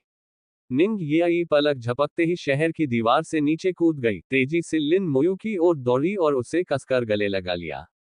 क्या गड़बड़ है? लिन मोयू असमंजस में थी, उसे समझ नहीं आ रहा था कि क्या हुआ है। निंग येई खुशी से चिल्लाई, करियर ट्रांजिशन सर्टिफिकेट! मुझे करियर ट्रांजिशन सर्टिफिकेट मिल गया। क्या करियर ट्रांजिशन सर्टिफिकेट से कोर्स छोड़ने की गारंटी नहीं है? लिन मोयू को यह बात अजीब लगी कि वह किसी ऐसी चीज को लेकर इतनी उत्साहित क्यों थी जो हमेशा नरक की कालकोठरी में ही मिलती थी। निंग येई को एहसास हुआ कि शायद उसने जरूरत से ज्यादा प्रतिक्रिया दे दी थी। उसने झट से लिन मोयू को छोड़ दिया और लाल चेहरे के साथ सिर झुकाकर 2 कदम पीछे हट गई। अपनी शर्मिंदगी को दबाने के लिए निंग येई ने तुरंत विषय बदल दिया। हालांकि यह गारंटी शुदा है, लेकिन यह इतना आसान नहीं है। उदाहरण के लिए, नरक की कालकोठरियों में कम से कम 12 लोगों की आवश्यकता होती है, कभी कभी 18 या 24 भी। एक बार परीक्षा उत्तीर्ण करने पर एक करियर ट्रांजिशन सर्टिफिकेट मिलता है, जो यादृच्छिक रूप से किसी ऐसे व्यक्ति को दिया जाता है जिसके पास पहले से यह सर्टिफिकेट नहीं होता है। इसलिए एक निश्चित टीम के लिए यदि सभी को प्रमाण पत्र प्राप्त करने की आवश्यकता है, तो 12 सदस्यीय टीम को 12 बार परीक्षा उत्तीर्ण करनी होगी। 18 लोगों की टीम को 18 बार परीक्षा पास करनी होगी। नरक की कालकोठरियां थकाऊ और खतरनाक होती हैं। 1 दर्जन से अधिक बार उन्हें पार करने से आप पागल हो जाएंगे। करियर ट्रांजिशन सर्टिफिकेट दूसरी ट्रांजिशन का सबसे कठिन चरण बन गया। अनगिनत लोग यहीं अटक जाते हैं। लिन मोयू ने विश्वविद्यालय में मौजूद कालकोठरी मिशनों के बारे में सोचा। टायरेंट डेजर्ट के विशाल कालकोठरी को खाली करना पड़ा, जिसमें अनगिनत लोग फंसे हुए थे। दोनों देखने में काफी मिलते जुलते लग रहे थे। लिन मोयू ने इसके बारे में और नहीं सोचा। अब जब बॉस हार गया था, तो कालकोठरी पर लगी पाबंदियां हट गई थी। लिन मोयू ने हेल आउटपोस्ट डैगर निकाला और उसे निंग येई को सौंपते हुए कहा, ये तुम्हारे लिए है। संपर्क सेवा की शर्तें। विनाशकारी जादूगर C120। अध्याय 120 रेशियो 120। अध्याय 120। दिखावा करने पर भी कमजोरी ही सामने आती है। दूसरी बार कालकोठरी को साफ करने के बाद लिन मुयू ने बाय युवान के मिशन का अधिकांश हिस्सा पूरा कर लिया था। अब उसके पास 12 अजगर के सींग थे, जो आवश्यकता से अधिक थे। 8 ड्रैगन ब्लड एसेंस और 7 ड्रैगन हॉट, एक और प्रयास काफी होगा। 4 ड्रैगन क्रिस्टल कोर, उसे 5 की जरूरत थी और निंग येई को 1 की, इसलिए एक और प्रयास निश्चित रूप से पर्याप्त होगा। इससे पहले लिन मुयू ने मिशन पूरा करने के बाद जाने की योजना बनाई थी, लेकिन अब उन्होंने अपना मन बदल लिया है। निपुणता हासिल करने के बाद हेल कठिनाई स्तर का ड्रैगन फ्रंटलाइन आउटपोस्ट कालकोठरी एक आदर्श लेवलिंग स्पॉट बन गया था। अनुभव काफी अच्छा था और उपकरण मिलने का तरीका भी बढ़िया था। हालांकि वह बड़े समूहों को इकट्ठा करके शिकार नहीं कर सकता था, फिर भी व्यक्तिगत रूप से दुश्मनों को खत्म करना काफी कारगर था। मुख्य बात यह थी कि वह हेल आउटपोस्ट के उपकरणों का पूरा सेट इकट्ठा करना चाहता था, न केवल अपने लिए बल्कि निंग येई के लिए भी। वह हेल आउटपोस्ट सेट की विशेषताओं से कुछ हद तक ईर्ष्या भी करता था। निंग येई ने हेल आउटपोस्ट डैगर को बड़े प्यार से पकड़ रखा था। हालांकि वह अभी इसका इस्तेमाल नहीं कर सकती थी, लेकिन सिर्फ इसे देखना ही काफी था। वह कटार बेहद खूबसूरत थी, जिसमें हल्का सा घुमावदार ब्लेड और सुंदर रेखाएं थीं। इसमें शीर्ष स्वर्ण हथियारों से भी बढ़कर गुण थे। जैसे जैसे निंग येई इसे देखती गई, उसे यह और भी अधिक पसंद आने लगा। सचमुच मेरे लिए, लिन मुयू ने सिर हिलाया और उसे एक ड्रैगन क्रिस्टल कोर देते हुए कहा, ये भी। निंग येई ने मुस्कुराते हुए कहा, धन्यवाद। चलिए बाहर जाकर थोड़ा आराम कर लेते हैं, फिर वापस आकर दोबारा दौड़ेंगे। इस बार लिन मुयू ने केवल 6 घंटे में कुशलतापूर्वक कालकोठरी को पार कर लिया, जो पहले की तुलना में कहीं अधिक तेज था। और रास्ते में निंग येई से बातचीत करना, यह न तो उबाऊ था और न ही बहुत थकाने वाला लगा। कालकोठरी के बाहर हर जगह कुत्तों के भौंकने की आवाजें सुनाई दे रही थी, क्योंकि वहां भीषण लड़ाइयां चल रही थी। कई घंटों के बाद एबिस हेलहाउंड्स एक बार फिर से उमड़ पड़े थे, और पहले से भी कहीं अधिक संख्या में। कालकोठरी का निकास द्वार पूरी तरह से नरक के कुत्तों से घिरा हुआ था। जब लोग कालकोठरी से बाहर आते, तो नरक के कुत्ते उन पर हमला कर देते। हेलहाउंड्स के मुंह में पहले ही कई लोग मर चुके थे। इससे भी अधिक लोग घायल हुए। एक अदृश्य आभा ने एक बड़े क्षेत्र को घेर लिया। डिवाइन समर एम्पायर के सभी पेशेवर सदस्य एक साथ एकत्रित हुए और अपनी पूरी ताकत से हेलहाउंड्स से लड़े। छोटी छोटी टीमों ने रक्षात्मक पंक्तियां बनाई, और उपचारक लगातार उपचार मंत्रों का जाप करते रहे। शी शिंगोन की टीम एक प्रमुख शक्ति बन गई थी। आउटपोस्ट सेट ने शानदार प्रभाव दिखाया, जिससे उसका दबाव काफी कम हो गया। सौभाग्य से हमने चौकी स्थापित कर ली है, अन्यथा पहले स्थिति खतरनाक हो सकती थी। शी शिंगोन ने खुद को भाग्यशाली महसूस किया। कालकोठरी से बाहर निकलते ही उन पर हमला हो गया। टीम के सभी सदस्य घायल हो गए। लिया ग्यू लगातार उपचार मंत्रों का जाप कर रही थी और साथ ही साथ औषधियां भी पी रही थी। इस तरह की लड़ाई में आध्यात्मिक शक्ति की खपत बहुत अधिक थी। उन्हें लड़ते हुए ही अपनी शक्ति को पुनः प्राप्त करना पड़ता था। यह तरीका काम नहीं करेगा, हमें यहां से निकलना होगा। यहां कम से कम 500 हेलहाउंड मौजूद थे, जिन्होंने उन्हें पूरी तरह से घेर रखा था। लिया ग्यू ने बाहर मौजूद नरक के कुत्तों के घने झुंड को देखा और कहा, अगर हम यहां से नहीं निकले तो हम यहीं फंस कर मर जाएंगे। ये बेकार है, टीम के तीरंदाज ने अचानक कहा। तीरंदाज ने आकाश की ओर देखा, हवा में एक रसातल का दानव है। ये हमें जाने नहीं देगा। आसमान में कोहरा छाया हुआ था, लेकिन अपनी तेज नजर की क्षमता के कारण वह और भी बहुत कुछ देख पा रहा था। लिया ग्यू चिंतित थी, तो फिर हम क्या करें? शी शिंगोन ने कहा, जूनियर लिन के आने तक रुकिए। उसकी क्षमताएं रसातल के राक्षसों के लिए घातक हैं। एक बार जब वह आ जाएगा, तो ये हिलहाउंड उसका मुकाबला नहीं कर पाएंगे। सभी लोग लिन मुयू के भयावह रूप से शक्तिशाली क्षेत्र आक्रमण कौशल के बारे में सोच रहे थे। कुछ धमाकों से यह जगह पूरी तरह साफ हो जाएगी। लिया ग्यू को पता था कि उनके पास हठपूर्वक डटे रहने के अलावा कोई विकल्प नहीं था। केवल दृढ़ता से प्रयास करने में ही उनकी आशा थी।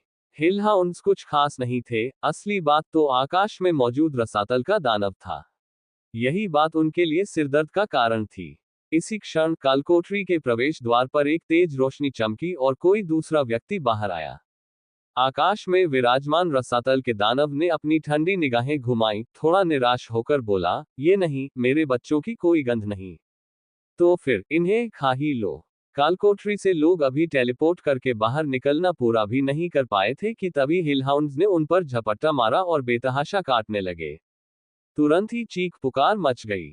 झो लेशिंग अभी अभी कालकोठरी से बाहर निकला था। इससे पहले कि वह खुद को संभाल पाता या उसकी दृष्टि साफ हो पाती, उसने अपने साथियों के चीखने की आवाज सुनी। क्या हो रहा है? झो लेशिंग गुस्से से चिल्लाया। उसके पैरों के नीचे की आभा तुरंत बदल गई। मूल शुद्ध सफेद आभा गायब हो गई और उसकी जगह समुद्र की लहरों की तरह लहराती हुई ज्वाला जैसी आभा ने ले ली। अपनी आभा बदलने के बाद वही आभा उसकी टीम के सभी सदस्यों के पैरों के नीचे प्रकट हो गई। ये होली लाइट नाइट की आभा का प्रभाव था। सीमा के भीतर मौजूद टीम का कोई भी सदस्य इस कौशल के प्रभाव को साझा कर सकता था। कौशल प्रतिकर्षण आभा। जैसे ही आभा प्रकट हुई, काटने वाले हिलहाउंड्स तुरंत पीछे हट गए। प्रत्येक व्यक्ति के चारों ओर आधा मीटर का दायरा निषिद्ध क्षेत्र बन गया, जहां हिलहाउंड्स का प्रवेश असंभव था। यह उस आभा का प्रभाव था। अपनी आभा के सक्रिय होने के साथ ही झो लेशिंग ने हिलहाउंड्स को नजरअंदाज कर दिया और अपने आसपास के वातावरण का अवलोकन करने लगा। इतने सारे हिलहाउंड क्यों हैं? वह मन ही मन हैरान था। उसने इतने सारे हिलहाउंड्स पहले कभी नहीं देखे थे, कम से कम 500-600 तो थे ही। टीम के 2 साथियों को हिलहाउंड्स ने काट लिया था। टीम का हीलर उन्हें ठीक करने के लिए अपनी विशेष क्षमताओं का इस्तेमाल कर रहा था। शी शिंगोन ने झो लेशिंग के समूह को कालकोठरी से बाहर निकलते देखा और चिल्लाया, सावधान रहो, आकाश में एक राक्षस है। झो लेशिंग ने झटके से अपना सिर ऊपर उठाया। उसकी दृष्टि अभी भी धुंधली थी, लेकिन उसने एक राक्षस को अपने पंख फड़फड़ाते हुए अपनी ओर झपट्टा मारते हुए देखा। उसकी युद्ध क्षमता अत्यंत प्रबल थी। बाएं हाथ में तलवार और दाएं हाथ में ढाल लिए उसने तुरंत युद्ध की मुद्रा अपना ली। राक्षस के हाथ में एक नुकीली गदा भी थी, जिसे वह उग्रता से घुमा रहा था। झो लेशिंग अपने आत्मविश्वास से भरपूर लग रहा था और बिना किसी डर के गंभीरता से बोला, बेकार, तुम मेरे प्रभाव को भेद नहीं सकते। रसातल के दानव को जरा भी परवाह नहीं थी, वह क्रूरता से मुस्कुराते हुए बोला, मर जा। जैसे ही हमला हुआ, झो लेशिंग के चेहरे के भाव में जबरदस्त बदलाव आया। उसकी प्रतिकर्षण शक्ति अप्रभावी थी। एक जोरदार आवाज के साथ गदा उसकी ढाल से टकराए। झो लेशिंग हवा में उछलकर जमीन पर जा गिरे। टीम का वैद्य बहुत ही होशियार था, उसने झो लेशिंग के उतरने से पहले ही उस पर उपचार का मंत्र डाल दिया। झो लेशिंग जमीन पर पड़ा खून की उल्टी कर रहा था। उसके चेहरे पर सदमे के भाव थे। वह प्रहार इतना जोरदार था कि वह लगभग तुरंत ही मर गया था। उसकी ढाल बिल्कुल बेकार लग रही थी, उसे रोकने में पूरी तरह असमर्थ। आभा वही थी। उसकी कथित अचूक प्रतिकर्षण आभा विफल हो गई थी।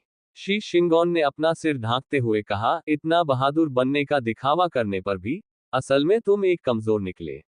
लियांग यू ने भी सिर हिलाते हुए कहा, बिल्कुल बेकार। जैसे ही रसातल का दानव प्रकट हुआ, उस पर अनगिनत पहचान मंत्रों की बौछार हुई। एक के बाद एक, सबके चेहरों पर निराशा झलक रही थी। स्तर 36। वे उनसे कई गुना ऊंचे स्तर पर थे, वे इसका मुकाबला कैसे कर सकते थे? और रसातल के दानव अपनी शक्ति के लिए प्रसिद्ध थे।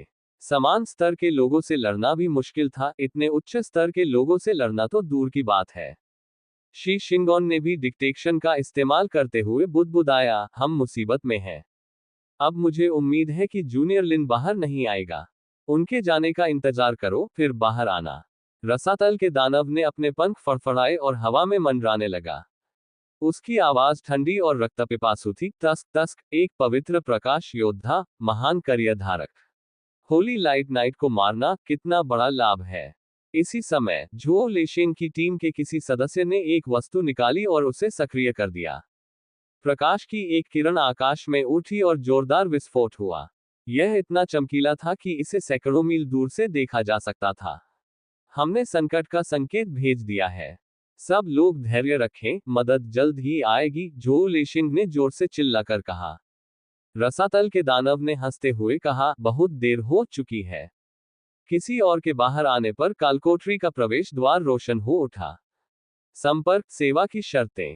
विनाशकारी जादूगर C121 अध्याय 121 रेशियो 121। अध्याय 121 मुझे आपकी बात क्यों सुननी चाहिए।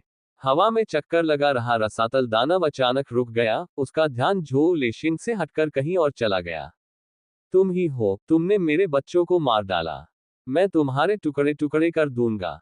यह तेजी से नीचे की ओर गोता लगाता हुआ गया। ध्यान से, शी शिंगोन जोर से चिल्लाया। उसे अंदाजा हो गया था कि कौन बाहर आएगा। वह आगे जाना चाहता था लेकिन कई हिलहाउंड्स ने उसका रास्ता रोक दिया, जिससे वह आगे नहीं बढ़ पाया। लिन मोयू अभी अभी बाहर आया था और उसे अभी तक स्पष्ट रूप से दिखाई नहीं दे रहा था, उसे केवल अपने सामने एक काला पिंड महसूस हो रहा था। फिर उसका अस्थि कवच तेज रोशनी से फट पड़ा। राक्षस की नुकीली गदा अस्थि कवच पर ऐसे टकराए, मानो कोई पत्थर समुद्र में डूब रहा हो, लेकिन उसका कोई प्रभाव नहीं पड़ा। एक भी आवाज नहीं हुई। अगाध राक्षस स्तब्ध रह गया, उसे समझ नहीं आ रहा था कि क्या हुआ है। झो लेशिंग भी हैरान रह गया, क्या तुमने कुछ खाया नहीं था? पहले तो उसे इसका बहुत जोरदार झटका लगा था। अब ये स्ट्राइक ऐसी लग रही थी मानो इसे धीरे से नीचे रखा गया हो। लिन मोयू को अंततः स्थिति स्पष्ट रूप से समझ में आ गई। उसे अभी अभी पता चला था कि कोई उसे मारना चाहता है। उसकी दृष्टि में एक भयंकर दिखने वाला रसातल दानव प्रकट हुआ। उसका चेहरा कुत्ते जैसा था और उसके पंजे भी कुत्ते के पंजों जैसे ही थे। उसका शरीर फर से ढका हुआ था और उसकी पीठ पर पंखों की एक जोड़ी थी। ये किस तरह का राक्षस है? लिन मोयू इस राक्षस के स्वरूप का सटीक वर्णन नहीं कर सकी। किसी जानवर की तरह, किसी नरक के कुत्ते की तरह, लेकिन पंखों के साथ। यह एक संकर प्रजाति जैसा दिखता था। यह संकर जैसे दिखने वाला राक्षस नुकीले गदा से उस पर बेतहाशा प्रहार कर रहा था। सौभाग्यवश अस्थि कवच ने उसके सभी हमलों को रोक दिया। क्यों? मैं इससे तोड़कर आगे क्यों नहीं बढ़ पा रहा हूं? अगाध राक्षस पागलों की तरह तोड़फोड़ कर रहा था। लिन मोयू को खुशी थी कि उन्होंने बोन आर्मर को रिलीज होने से पहले ही दोबारा कास्ट कर लिया था। पिछली बार बाहर निकलते समय उन पर हमला हुआ था, इसलिए लिन मोयू बहुत सतर्क हो गए थे। कालकोठरी से बाहर निकलते समय 1 सेकंड से अधिक समय तक निहत्थे रहने की स्थिति रहती है। उस समय घात लगाकर हमला होने पर आसानी से चोट लग सकती है। सौभाग्य से उसने तैयारी कर रखी थी। लिन मोयू की हथेली में आग की लपटें उठ रही थीं। कौशल, आत्मा की अग्नि। अगाध राक्षस के माथे पर तुरंत एक ज्वाला प्रकट हुई और वह धीरे धीरे अंदर की ओर समा गई। दर्द, आत्मा की गहराई तक पीड़ा। रसातल के दानव ने अपना सिर पकड़ लिया और दयनीय ढंग से चीखने लगा, लगभग अपना गदा गिराते हुए। लिन मोयू की प्रतिभा यहीं नहीं रुकी। कौशल, धीमा अभिशाप। लाल प्रकाश ने आकाश और पृथ्वी को घेर लिया। 3450 मीटर के दायरे में सभी हिलहाउंड्स के सिर के ऊपर लाल हथकड़ियां दिखाई देने लगी। उनकी गति में तत्काल 34.5 गुना की कमी आ गई। वाह, स्लो मोशन परफॉर्मेंस, दिलचस्प, शी शिंगोन ने उत्साह से चिल्लाया।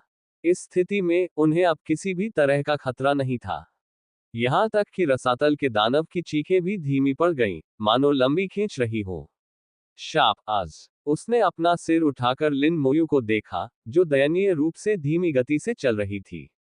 निंग याई जोर से हंस पड़ी। यह बहुत ही मजेदार था। पाताल लोक का दानव उड़ने की कोशिश में अपने पंख फड़फड़ा रहा था। तभी कंकाल प्रकट हुए और उनमें से कई ने झट से उसके पंख पकड़ लिए। तलवारें एक के बाद एक वार करती हुई तेजी से आगे बढ़ी। कंकालों ने उसके अंगों को पकड़ लिया, कुछ उसकी पीठ पर कूद गए और उन्मत्त होकर हमला करने लगे। अगाध राक्षस चीख चीख कर लंबा लंबा विलाप करने लगा। और भी कंकाल शापित नरक के कुत्तों पर टूट पड़े। कंकाल जादूगरों ने अपनी क्षमताओं का प्रदर्शन किया। पलक झपकते ही उन्होंने एक को मार डाला। लिन मोयू ने अपना हाथ उठाया। कौशल, लाश विस्फोट। बूम, एक भीषण विस्फोट से धरती हिल गई। कई पेशेवर कर्मचारी चौंक गए और जमीन पर गिर पड़े। विस्फोटों के बीच हिलहाउंड्स बड़ी संख्या में मारे गए। लिन मोयू और निंग याई के कंधों पर लगे बैज चमक रहे थे। हिलहाउंड्स ने उन दोनों को सैन्य योग्यता और अनुभव प्रदान किया। बूम बूम बूम, 3 भीषण विस्फोटों के बाद लिन मोयू के सामने केवल रसातल का दानव ही शेष रह गया था। हिलहाउंड्स पूरी तरह से नष्ट हो चुके थे। उसने दूर स्थित हिलहाउंड्स को नहीं मारा, उन्हें अन्य पेशेवर लोगों और कंकालों के लिए छोड़ दिया। पेशेवर कर्मचारियों ने भी प्रतिक्रिया दी। हिलहाउंड्स अब शापित हो चुके थे और उनमें प्रतिरोध करने की लगभग कोई क्षमता नहीं बची थी। हत्या करने का इतना अच्छा मौका और कब मिलेगा? पेशेवर सैनिकों ने एक एक करके अपने हथियार उठाए और उन्मादपूर्वक हमला करना और नरसंहार करना शुरू कर दिया। लिन मोयू ने रसातल दानव पर डिक्टेशन मंत्र का प्रयोग किया। अगाध कुंडनुमा दानव, सामान्य दानव, स्तर 36, शक्ति 8000, फुर्ती 8000, आत्मा 3000, संविधान 8000, कौशल उड़ान, शक्तिशाली हमला। श्वान दैत्य, कितना भद्दा नाम है। वह रसातल में रहने वाला एक साधारण सा दानव मात्र था, लेकिन एक सामान्य दानव होने के बावजूद इसके 36वें स्तर के गुण बुरे नहीं थे। समान स्तर के मानव करियर धारकों की तुलना में कहीं अधिक उच्च स्तर। तार्किक रूप से गुणों में इतने बड़े अंतर को देखते हुए दोनों पक्षों की तुलना नहीं की जानी चाहिए, लेकिन मानव करियर धारकों के पास कौशल, उपकरण, टीमें, समन्वय और समर्थन था। इन सभी संयोजनों के साथ हाल के वर्षों में रसातल मनुष्यों के बारे में कुछ भी नहीं कर सका। दोनों पक्षों के बीच फिलहाल गतिरोध बना हुआ था। जांच करने के बाद लिन मोयू ने कंकालों को आदेश दिए। सभी कंकालों ने अपनी क्षमताओं को सक्रिय कर लिया। उनकी तलवारों से लाल रोशनी फूट पड़ी। रुकना! अचानक किसी ने चिल्लाया। लेकिन कंकाल योद्धा केवल लिन मोयू के आदेशों का पालन करते थे, किसी और के नहीं। कौशल, उन्मादपूर्ण प्रहार। 10 कंकालों ने एक साथ इस कौशल को सक्रिय किया। तलवारों के वार से अगाध राक्षस की मौके पर ही दर्दनाक मौत हो गई। अगाध खाई के कुत्ते दानव को मार डाला। दानव रक्तसार प्राप्त हुआ। दानव रक्तसार, इसमें रसातल की शक्ति समाहित है। रसायनज्ञ और लोहार इसकी शक्ति का उपयोग उपकरण बनाने के लिए कर सकते हैं। निंग येई को भी यही सूचना मिली। उसका चेहरा एक बार फिर खुशी से चमक उठा। 50 सैन्य वीरता पुरस्कार, 50 नरक के कुत्तों को मारने के बराबर। नहीं, 2 लोगों की टीम के लिए 100 हिलहाउंड्स की आवश्यकता होगी। सैन्य बैच पर 4 तारे दिखाई दिए थे। लिन मोयू एक 4 सितारा निजी होटल बन गया। निंग येई के सैन्य बैच पर एक तारा भी अंकित था, जिससे पता चलता है कि वह एक सितारा सिपाही थी। और दूसरा तारा भी पास ही में बनना शुरू हो गया था।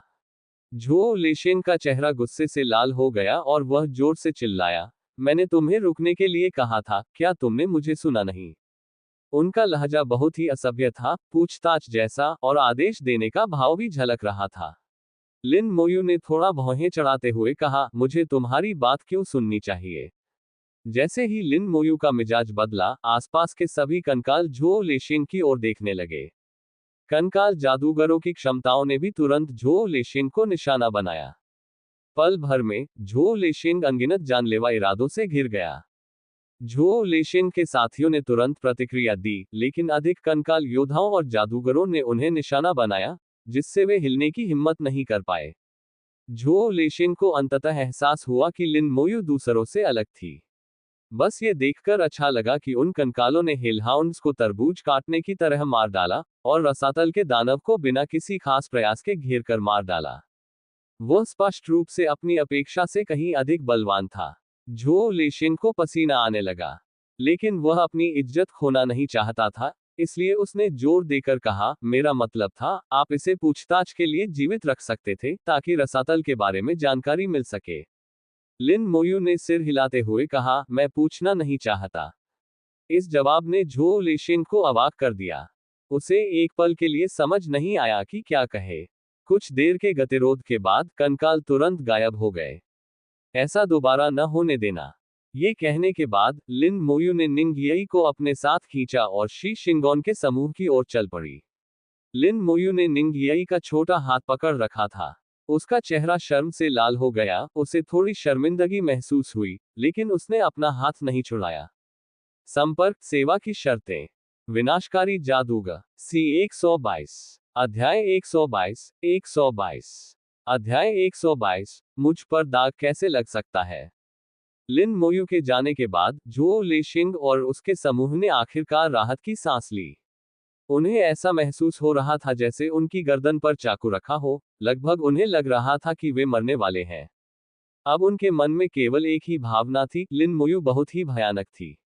ये व्यक्ति ज्यादा बात नहीं करता था, लेकिन उसके कृत्य बहुत भयावह थे। विशेषकर उसके कंकाल, जो न केवल संख्या में बहुत है बल्कि आश्चर्यजनक रूप से शक्तिशाली भी है। हालांकि उसका स्तर केवल 23वां था, फिर भी वह उनके 30वें स्तर के खिलाड़ियों की पूरी टीम को हरा सकता था, जिससे वे हिलने डुलने में असमर्थ हो जाते थे। इसके अलावा उनकी टीम में एक दिग्गज होली लाइट नाइट भी था। यहां तक कि झो लिशिंग भी उस समय बहुत डरा हुआ था। यहां तक कि लेवल 36 का एबिस दानव भी आसानी से मारा गया। उसकी तुलना में वह क्या था? एक पवित्र प्रकाश नाइट और एक दिग्गज करियधारक के रूप में झो लेशिंग को नहीं लगता था कि वह अपने सभी आभा कौशलों को गिनने के बावजूद भी कंकालों को रोक सकता है।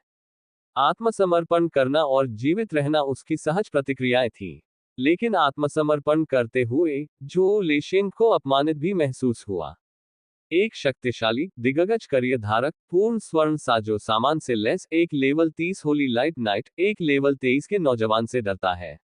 अगर यह बात बाहर आ गई तो ये बेहद शर्मनाक होगा, उसके जीवन पर सबसे बड़ा धब्बा होगा। मुझे बादलों के ऊपर खड़ा होना चाहिए, सबकी प्रशंसा भरी निगाहों में नहाना चाहिए। मुझ पर दाग कैसे लग सकता है? जटिल भावनाओं से घिरी झो लिशिंग की आंखों में घृणा झलक रही थी जब उसने लिन मोयू की पीठ को घूरते हुए कहा, तुम देर सवेर मेरे सामने घुटने टेककर मुझसे क्षमा मांगोगी। उन्हें इस बात का पूरा भरोसा था। होली लाइट नाइट के करियर विकास का अर्थ था उच्च स्तर पर अधिक मजबूत कौशल। वह अभी अभी शुरुआत ही कर रहा था। इसके अलावा उनके पास अभी भी आगे बढ़ने और अपने करियर में फिर से ऊंचाइयों को छूने का मौका था। उसने लिन मोयू को निंग येई का हाथ पकड़े हुए देखा। ईर्ष्या और घृणा से भरा उसका भाव था, देर सवेर तुम भी मेरी हो जाओगी। मैं तुम्हें बता दूंगा कि असली ताकतवर कौन है। लिन मोयू शी शिंगोन के समूह के पास पहुंचकर बोली, क्या सब ठीक है? शी शिंगोन ने अपनी ढाल पर थपथपाते हुए कहा, हम ठीक हैं, इसके लिए धन्यवाद।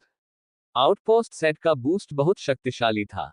अकेले डैमेज रिडक्शन ने ही शी शिंगोन की युद्ध क्षमता को काफी बढ़ा दिया था।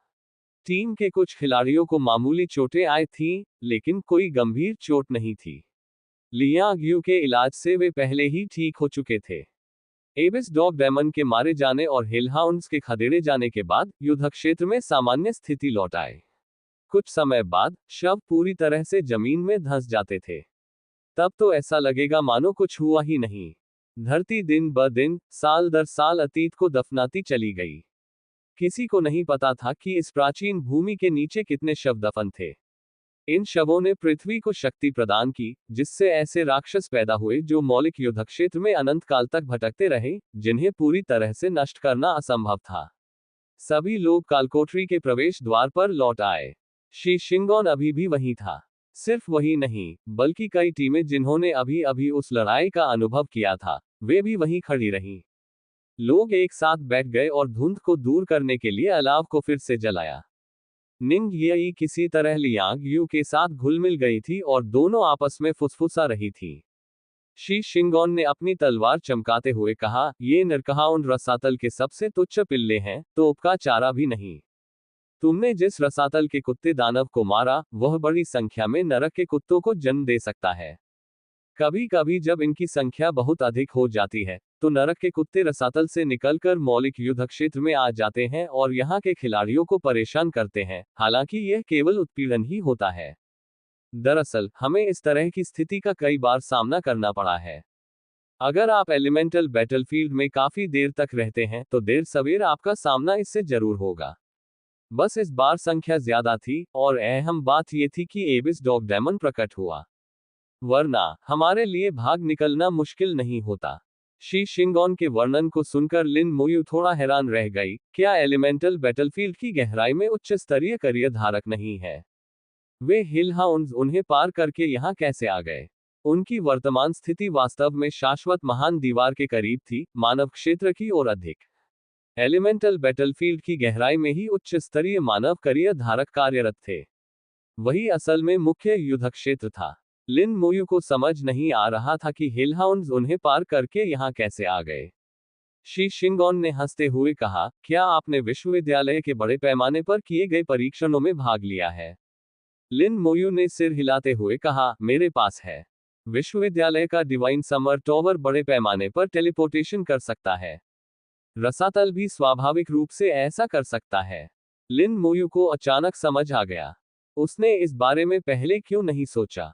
शी शिंगोन ने ग्रिल लगाए और खाना पकाने के लिए कुछ सामग्री निकाली, लेकिन इस तरह के टेलीपोर्टेशन की कुछ सीमाएं हैं। इससे केवल हेलहाउंड ही टेलीपोर्ट हो सकते हैं। उच्च स्तर के दानव नहीं आ सकते।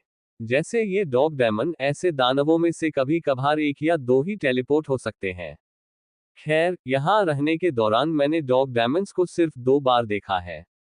ये दूसरी बार था। लिन मोयू इसकी कल्पना कर सकती थी। यदि रसातल पक्ष के पास टेलीपोर्टेशन की क्षमता होती, तो मनुष्य निश्चित रूप से इसका मुकाबला करते। अन्यथा, यदि वे बड़ी संख्या में राक्षसों को स्वतंत्र रूप से टेलीपोर्ट कर सकते, तो लड़ने की कोई आवश्यकता ही नहीं होती। मानवता का सफाया बहुत पहले ही हो गया होता। इस समय कोहरा तेजी से मथने लगा। भीतर से शक्तिशाली आभाएं प्रकट हुई। शी शिंगोन ने एक नजर डाली और कहा, शाश्वत महान दीवार के रक्षक आ गए हैं।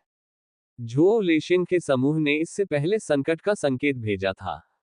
सिग्नल मिलते ही शाश्वत महान दीवार किले में तैनात गार्ड तुरंत वहां पहुंच गए। कुल 12 लोग आए थे, जिनमें शूरवीरों, योद्धाओं, जादूगरों, तीरंदाजों और सहायक सैनिकों की पूरी टुकड़ी शामिल थी। प्रत्येक व्यक्ति का स्तर 40 से ऊपर था और सभी उच्च स्तरीय करियर धारक थे। उनकी युद्ध क्षमता बहुत ही जबरदस्त थी। वहां पहुंचने पर स्थिति देखकर सभी के चेहरे पर हैरानी के भाव दिखाई दिए। पहाड़ियों और मैदानों में नरक के कुत्तों के शव बिखरे पड़े थे। कम से कम 5 या 600 शव। वे कालकोठरी के प्रवेश द्वार की ओर दौड़े। सबसे आगे चल रहा योद्धा गंभीर और प्रभावशाली था। अभी संकट का संकेत किसने भेजा? झो लेशिंग आगे आए। मैंने किया। उसने तुरंत अपना पहचान पत्र निकाल लिया। उसकी जांच करने के बाद नाइट ने झो लेशिंग को कुछ और बार देखा। महान करियर वाले लोग दुर्लभ थे। अगर वे जीवित रहते तो भविष्य में वे निश्चित रूप से महत्वपूर्ण व्यक्ति बन जाते। उनकी आवाज में सुधार आया। यहाँ क्या हुआ? क्या कोई शक्तिशाली विशेषज्ञ यहाँ से गुजरा? झो लेशिंग ने झूठ नहीं बोला। उसने जो कुछ हुआ था उसका पूरा विवरण दिया। इस बारे में झूठ बोलने का कोई फायदा नहीं था। कोई भी पूछताछ करके सच्चाई का पता लगा सकता था। शूरवीर ने आश्चर्य से लिन मोयू की ओर मुड़कर देखा। लिन मोयू का स्तर और उनका करियर उनकी आंखों के सामने स्पष्ट था। लेवल 23 का करियर धारक इतने सारे हेलहाउंड्स को कैसे खत्म कर सकता है? और उसने कुत्ते के दानव का शव भी देखा। वह सचमुच एक कुत्ते का दानव था। हालांकि इस पर विश्वास करना मुश्किल है, लेकिन तथ्य उसकी आंखों के सामने थे। झो लेशिंग से कुछ और सवाल पूछने के बाद वह मुड़ा और लिन मोयू के सामने आया और तुरंत उसके कंधे पर लगे बैज को देखा। यह पहले से ही एक 5 सितारा निजी होटल है। 5 सितारा सिपाही बनने के लिए 500 सैन्य उपलब्धियों की आवश्यकता होती थी। बाकी सब कुछ नकली हो सकता था, लेकिन सैन्य बैज नहीं। इससे साबित होता था कि उसने वाकई कई हिलहाउंड्स को मारा था। युवक, तुम वाकई बहुत प्रभावशाली हो। संपर्क सेवा की शर्तें। विनाशकारी जादूगर। सी 123। अध्याय 123 रेशियो 123। अध्याय 123 पवित्र सम्मानकर्ता आत्मा शोधन क्रिस्टल। सैन्य क्षेत्र में उत्कृष्ट प्रदर्शन करने वाले अनुभवी सैनिक सम्मान के पात्र थे। वे ऐसे लोग थे जिन्होंने वास्तव में मानवता के लिए योगदान दिया था। इसके अलावा लिन मोयू ने केवल 23वें स्तर पर ही 5 सितारा निजी होटल का दर्जा हासिल कर लिया था। कई पेशेवर सैनिक 30वें स्तर तक भी 3 सितारा प्राइवेट सैनिक नहीं बन पाए थे। 5 सितारा बनना तो दूर की बात है। लिन मोयू खड़ी हो गई और बोली, ये हमारी जिम्मेदारी है। बहुत बढ़िया। शूरवीर दिल खोलकर हंसा, फिर हाथ हिलाते हुए बोला, चलो चले। चूंकि अब कोई खतरा नहीं था, इसलिए उन्हें वहां रुकने की जरूरत नहीं थी। शी शिंगोन ने कहा, वे आमतौर पर दूर के युद्ध क्षेत्र में गश्त करते हैं। जब भी कोई संकट का संकेत भेजता है, वे तुरंत वहां पहुंच जाते हैं। आप देखेंगे, और भी लोग आएंगे। कुछ देर बाद, निश्चित रूप से, कोहरा फिर से हिंसक रूप से उमड़ने लगा। सभी दिशाओं से टीमें दौड़कर आ गईं। शी शिंगोन ने कहा, ये सभी टीमें आसपास के राक्षसों का शिकार करने और उन्हें समतल करने का काम कर रही हैं। संकट का संकेत मिलते ही वे आ जाती हैं। आने वाली टीमों को देखकर लिन मोयू ने उनमें एक आत्मविश्वास महसूस किया। एकता में विश्वास। जैसे ही उन्हें संकट का संकेत मिलता, वे खतरे की परवाह किए बिना तुरंत मदद के लिए दौड़ पड़ते। लिन मोयू भी यह समझ गया था कि अगर उसे संकट का कोई संकेत दिखेगा तो वह भी निश्चित रूप से मदद के लिए जाएगा। मानवता का अस्तित्व केवल इसी तरह से संभव हो सकता है। यदि सभी लोग केवल अपने बारे में सोचते तो वे बहुत पहले ही रसातल में नष्ट हो गए होते। अतिरिक्त सहायता दल जब पहुंचे तो स्थिति सुलझी हुई पाई गई। उन्होंने राहत की सांस ली और यहीं विश्राम करने का निर्णय लिया। इतनी सारी टीमें आ गई थीं कि लोगों की संख्या कई गुना बढ़ गई। कालकोठरी के सामने का इलाका बेहद चहल पहल भरा हो गया। लिन मोयू में कई ऐसे लोग भी थे जिन्होंने एकल करियर बनाया था। एलिमेंटल बैटलफील्ड में अकेले कार्रवाई करने वाले सभी करियर धारकों को अपनी क्षमताओं पर पूरा भरोसा था।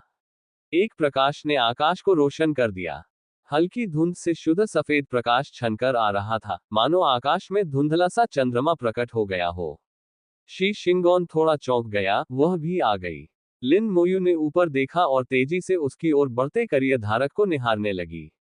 उस व्यक्ति के आने से पहले ही उनकी आभा उन तक पहुंच चुकी थी। ये स्पष्ट था कि वह व्यक्ति असाधारण था। शी शिंगोन ने समझाया, उसका नाम मो यून है। वह समर कैपिटल सिटी में मो परिवार की राजकुमारी है। उसका पेशा होली समरन है। होली समरन एक महान करियर। उनके आगमन ने कई लोगों का ध्यान आकर्षित किया। आकाश में एक यूनिकॉर्न प्रकट हुआ। यूनिकॉर्न से एक पवित्र प्रकाश निकला जिसने पृथ्वी को प्रकाशित कर दिया। मो यून एक सींग वाले घोड़े पर बैठी थी। युद्ध समाप्त हो चुका था और कोई खतरा नहीं था, इसलिए वह नीचे नहीं उतरी। मो यून बेहद खूबसूरत थी, उसका चेहरा अभिमानी था, मानो वह एक अजय देवी हो। कई लोग उसे श्रद्धा भरी निगाहों से देखते थे। वह सचमुच बेहद खूबसूरत थी, पूर्णता के करीब। जब झो लेशिंग ने मो यून को देखा तो उसने भी मोह का भाव दिखाया। उसकी निगाहों में गर्व झलक रहा था। एक नजर डालने के बाद वह जाने के लिए मुड़ गई। अचानक वह रुक गई। उसकी निगाहें एक पल के लिए लिन मोयू पर टिकी रहीं, जिनमें घृणा का भाव झलक रहा था। लिन मोयू के प्रति एक ऐसी अरुचि थी जो उसे घृणित लगती थी। लेकिन उसने कुछ नहीं कहा और झट से अपने यूनिकॉर्न पर सवार होकर आकाश में गायब हो गई। पूरी प्रक्रिया बेहद उदासीन थी, उसकी निगाहें गर्व से भरी हुई थीं। लिन मोयू भी उसे देख रही थी, खासकर उसके कंधे पर लगे सैन्य बैज को। सिल्वर लेफ्टिनेंट रैंक, जिसमें पहले से ही 4 सितारे हैं। 4 सितारा लेफ्टिनेंट ने साबित कर दिया कि उसने कई रसातल राक्षसों को मार गिराया था। शी शिंगोन ने समझाया, ऐसा लगता है कि वह कुछ खोज रही है। वह आमतौर पर दूर युद्ध क्षेत्र में रहती है और शायद ही कभी यहां आती है। निंग येआई ने अचानक बीच में कहा, मुझे पता है, वह आत्मा शोधन क्रिस्टल की तलाश कर रही है। शी शिंगोन आश्चर्यचकित होकर बोला, तो ये आत्मा शोधन क्रिस्टल है, इसमें कोई आश्चर्य की बात नहीं है। उनकी आंखों में भी लालसा झलक रही थी। वे आत्मा शोधन क्रिस्टल प्राप्त करना चाहते थे। आत्मा शोधन क्रिस्टल एक अत्यंत दुर्लभ पदार्थ थे। 40वें स्तर पर दूसरे करियर संक्रमण के दौरान करियर धारक अपनी करियर दिशा को और अधिक परिभाषित करेंगे। दूसरे परिवर्तन की प्रक्रिया के दौरान करियर में उन्नति की थोड़ी संभावना थी। उदाहरण के लिए, शी शिंगोन का होली नाइट करियर दूसरे संक्रमण काल के दौरान होली लाइट नाइट तक पहुंच सकता है। यदि वह सफल होता है तो वह एक दुर्लभ करियर से एक महान करियर की ओर छलांग लगाएगा। लेकिन करियर में तरक्की की संभावना बेहद कम थी, लगभग असंभव थी। आत्मा शोधन क्रिस्टल के प्रकट होने से यह स्थिति बदल गई। आत्मा शोधन क्रिस्टल करियर में उन्नति की संभावना को काफी हद तक बढ़ा सकते हैं। असंभव को संभव में बदलना। संकलनों के अनुसार सोल रिफाइनमेंट क्रिस्टल का उपयोग करने से करियर में उन्नति की सफलता दर 30% से अधिक हो गई। लगभग 1/3 संभावना, जो पहले की दसियों हजार में एक संभावना से कहीं अधिक है। इसी प्रकार आत्मा शोधन क्रिस्टल भी बहुत दुर्लभ और प्राप्त करना मुश्किल थे। शी शिंगोन ने कहा, दूर के युद्ध क्षेत्र की गहराई में बैटलफील्ड एविल सोल नामक एक राक्षस है, जिसका स्तर 39-40 है। उनके द्वारा सोल रिफाइनमेंट क्रिस्टल गिराए जाने की संभावना है, लेकिन यह संभावना बेहद कम है। निंग येई ने आगे कहा, बैटलफील्ड घोस्ट किंग भी है। यह सोल रिफाइनमेंट क्रिस्टल भी गिराता है और यह गारंटी शुदा है। शी शिंगोन ने सिर हिलाते हुए कहा, बैटलफील्ड घोस्ट किंग बहुत कम ही प्रकट होता है और यह एक विश्व स्तरीय बॉस है जिसे हराना बहुत मुश्किल है। निंग येई ने अपनी ठुड्डी हाथ पर टिकाते हुए कहा, इसे हराना मुश्किल है। किसी ने एक को ढूंढ लिया, लेकिन पर्याप्त लोग नहीं मिल पाए, इसलिए वे बस उसे गायब होते हुए देखते रह गए। शी शिंगोन ने पका हुआ भोजन बांटते हुए कहा, जब मैं 40वें स्तर पर पहुंच जाऊंगा, अपने दूसरे रूपांतरण से पहले, मैं आत्मा शोधन क्रिस्टल की तलाश में यहां भी आ सकता हूं। सिर्फ वही नहीं, उसके साथी खिलाड़ी भी उन्हें ढूंढना चाहते थे। करियर में तरक्की कौन नहीं चाहेगा। लिन मोयू इस बात को समझ गई और इससे सहमत थी। लेकिन मोयून का करियर पहले से ही एक दिग्गज था। अगर वह फिर से सफलता की सीढ़ियां चढ़ती हैं तो उनका करियर कैसा होगा। इसके अलावा, सटीक स्पष्टीकरणों के अनुसार, करियर में उन्नति 2 बार हो सकती है। लेवल 40 के दूसरे ट्रांजिशन और लेवल 70 के तीसरे ट्रांजिशन पर करियर में उन्नति के अवसर थे। क्या दिग्गज करियर से भी ऊपर कोई उच्च स्तर हो सकता है? पाठ्यपुस्तकों से लिन मोयू को जो ज्ञान प्राप्त था, वह ये था कि दिग्गज करियर पहले से ही शीर्ष स्तर के होते हैं। उन छिपे हुए करियर को रैंकिंग में शामिल नहीं किया गया था और उनकी तुलना नहीं की जा सकती थी। निंग येई की खिलखिलाती हंसी गूंज उठी, समय आने पर मैं भी आत्मा शोधन क्रिस्टल ढूंढना चाहती हूँ। निंग येई का करियर शैडो असैसिन था, जो दुर्लभ श्रेणी का था। यदि वह ऊपर उठने में सक्षम होती, तो वह महान पेशेवर रसातल शिकारी बन जाती। ये कहा जा सकता है कि करियर में उन्नति की इच्छा सभी की थी। एकमात्र समस्या सोल रिफाइनमेंट क्रिस्टल्स की थी। निंग येई ने लिन मोयू की ओर देखा, क्या समय आने पर हम साथ मिलकर आत्मा शोधन क्रिस्टल खोजने जा सकते हैं? लिन मोयू ने सिर हिलाकर कहा, ठीक है। वह सचमुच थोड़ा ललचा गया था। अगर वह अपने करियर में फिर से आगे बढ़ता तो उसे क्या क्या लाभ मिलते। इसका कोई पूर्व उदाहरण नहीं था, यह अनिश्चितताओं से भरा हुआ था। कुछ देर आराम करने और पेट भर खाना खाने के बाद, स्वादिष्ट फलों की शराब की मदद से उनकी थकान दूर हो गई। लिन मोयू और निंग येई फिर से कालकोठरी में प्रवेश कर गए। शी शिंगोन और उनकी टीम भी वहां से निकलकर अन्य कालकोठरियों की ओर रवाना हो गई। उनके पास कूलडाउन ताबीज नहीं थे, इसलिए वे 48 घंटे के कूलडाउन समय को बर्बाद नहीं करेंगे। इस दौरान आराम करने के अलावा वे अन्य कालकोठरियों को साफ करने भी जाते थे। ड्रैगन फ्रंटलाइन आउटपोस्ट कालकोठरी खास थी। इसमें ड्रैगन राक्षस थे जो आउटपोस्ट सेट के उपकरण गिराते थे। ये समान स्तर के कालकोठरियों में सबसे लोकप्रिय कालकोठरी भी थी। संपर्क सेवा की शर्तें। विनाशकारी जादूगर सी 124 अध्याय 124 124 अध्याय 124 ओल्ड निंग का कट्टर दुश्मन करियर होल्डर टूर्नामेंट। इस बार निंग येई ज्यादा समझदार थी और उसने अपनी जेब में खाना बचाकर रखा था। भले ही वह अपने भंडारण स्थान का उपयोग न कर सके, उसके पास खाने के लिए पर्याप्त भोजन था। लिन मोयू वास्तव में ये पूछना चाहती थी कि इतनी छोटी कद की व्यक्ति इतना सारा खाना कैसे खा सकती है। कंकाल बेहद वफादार थे। कंकाल योद्धा टैंक की तरह आगे बढ़कर राक्षसों को काटते थे, जबकि कंकाल जादूगर पीछे से आग और कौशल का प्रयोग करते थे। निंग येई एक चिड़िया की तरह थी, जो लगातार बड़बड़ाती रहती थी। उसके अनुभव, मुलाकातें, शर्मनाक पल, वह बिना किसी झिझक के लिन मोयू को कुछ भी बता सकती थी। लिन मोयू सबसे अच्छी श्रोता थी, वह निंग येई की हर बात को ध्यान से सुनती थी। पहले गले लगने और हाथ पकड़ने के बाद, ऐसा लग रहा था कि उनका रिश्ता एक कदम और आगे बढ़ गया है। एक सूक्ष्म बदलाव आया था। तीसरी बार हेल डिफिकल्टी लेवल में प्रवेश करने पर उनकी दक्षता में फिर से वृद्धि हुई। लिन मोयू ने लगभग बिना सोचे समझे कुशलतापूर्वक लड़ाई लड़ी। उनकी प्रगति की गति भी और तेज हो गई। अथाह खाई की गहराई में, वह धधकती हुई आंख फिर से प्रकट हुई। इसके प्रकट होने से अगाध खाई की धरती कांप उठी और गड़गड़ाहट की आवाजें निकलने लगीं। वह क्रोधित था और यह स्पष्ट रूप से देखना चाहता था कि मौलिक युद्ध क्षेत्र में क्या हुआ था।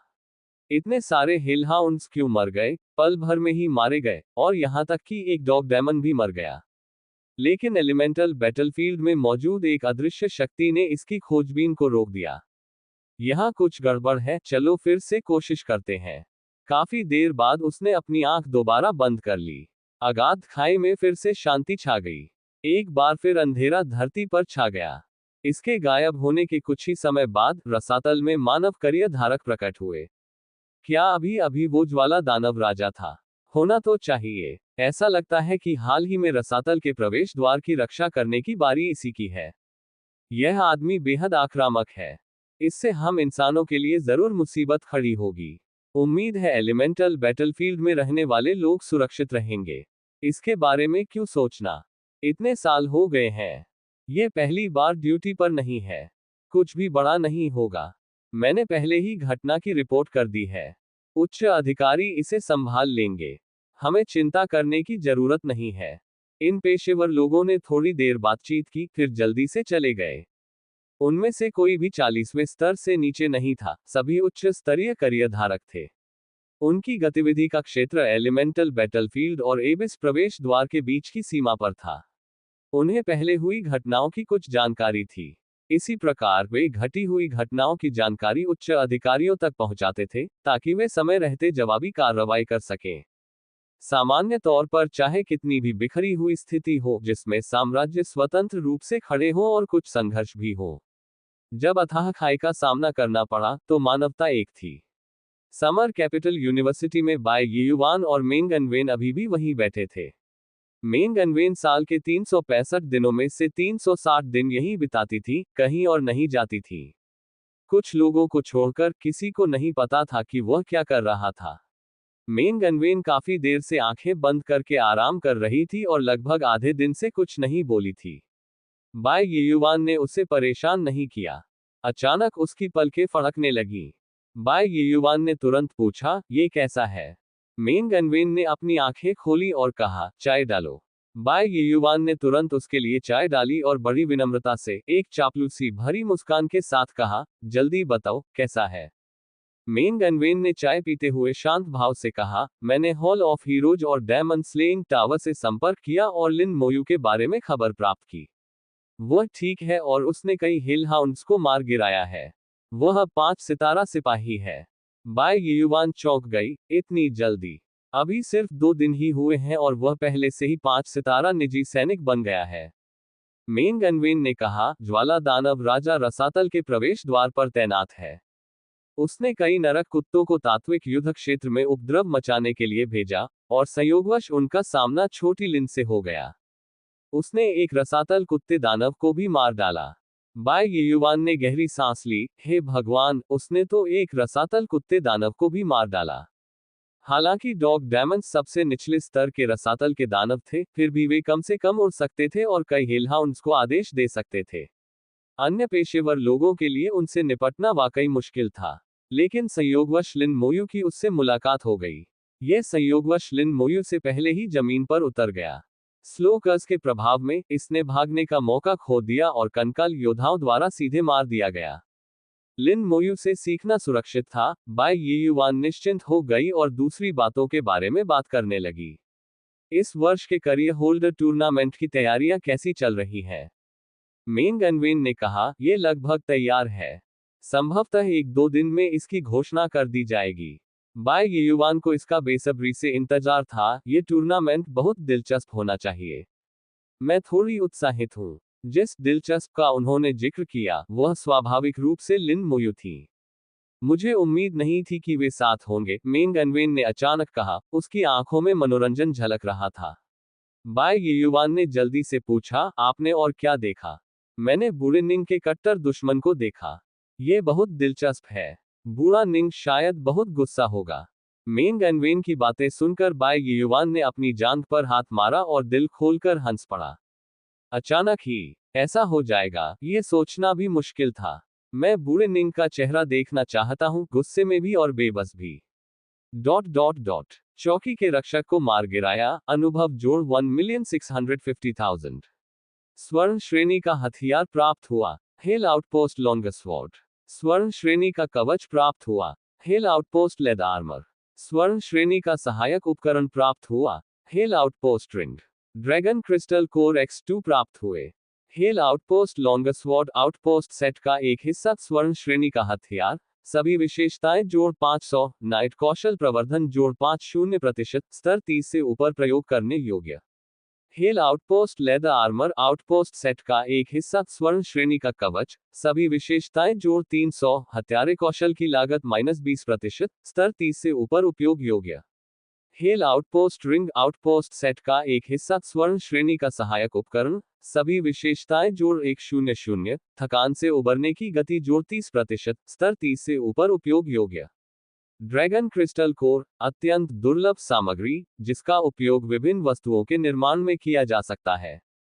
लिन मोयू ने चमड़े का कवच और अंगूठी निंग येई को दे दी। अंगूठी के गुण एक साथ नहीं जुड़ सकते थे। यह अंगूठी वैसी ही थी जैसी उससे मिली थी, इसलिए एक ही काफी थी। चमड़े का कवच हथियारों, तीरंदाजों और इसी तरह के कामों के लिए था। लिन मोयू को इसकी कोई जरूरत नहीं थी। इस कालकोठरी को पार करने के बाद वह हल्का सा चमक उठा और उसका स्तर बढ़कर 24 हो गया। लिन मोयू को लेवल अप करते देख निंग येई इतनी खुश हुई मानो खुद भी लेवल अप कर चुकी हो। उसकी मुस्कान फूल की तरह खिल उठी। तुमने फिर से लेवल बढ़ा लिया। आपकी लेवलिंग की गति बहुत तेज है। करियर में बदलाव हुए अभी 1 महीना भी नहीं हुआ है और आप पहले ही लेवल 24 पर पहुंच गए हैं। अन्य छात्र शायद अभी केवल 16वें स्तर पर ही होंगे। आप उनसे बहुत आगे हैं। निंग येई लगातार हैरानी जता रही थी। इस रफ्तार से तो लिन मोयू शायद 1 महीने में ही 30वें स्तर को पार कर जाएगी। लिन मोयू ने हल्की सी मुस्कान के साथ कहा, क्या तेज होना बेहतर नहीं है? बोलते ही उसने अपने और निंग येई पर अस्थि कवच का प्रयोग किया। निंग येई मुस्कुराए, इतने सतर्क?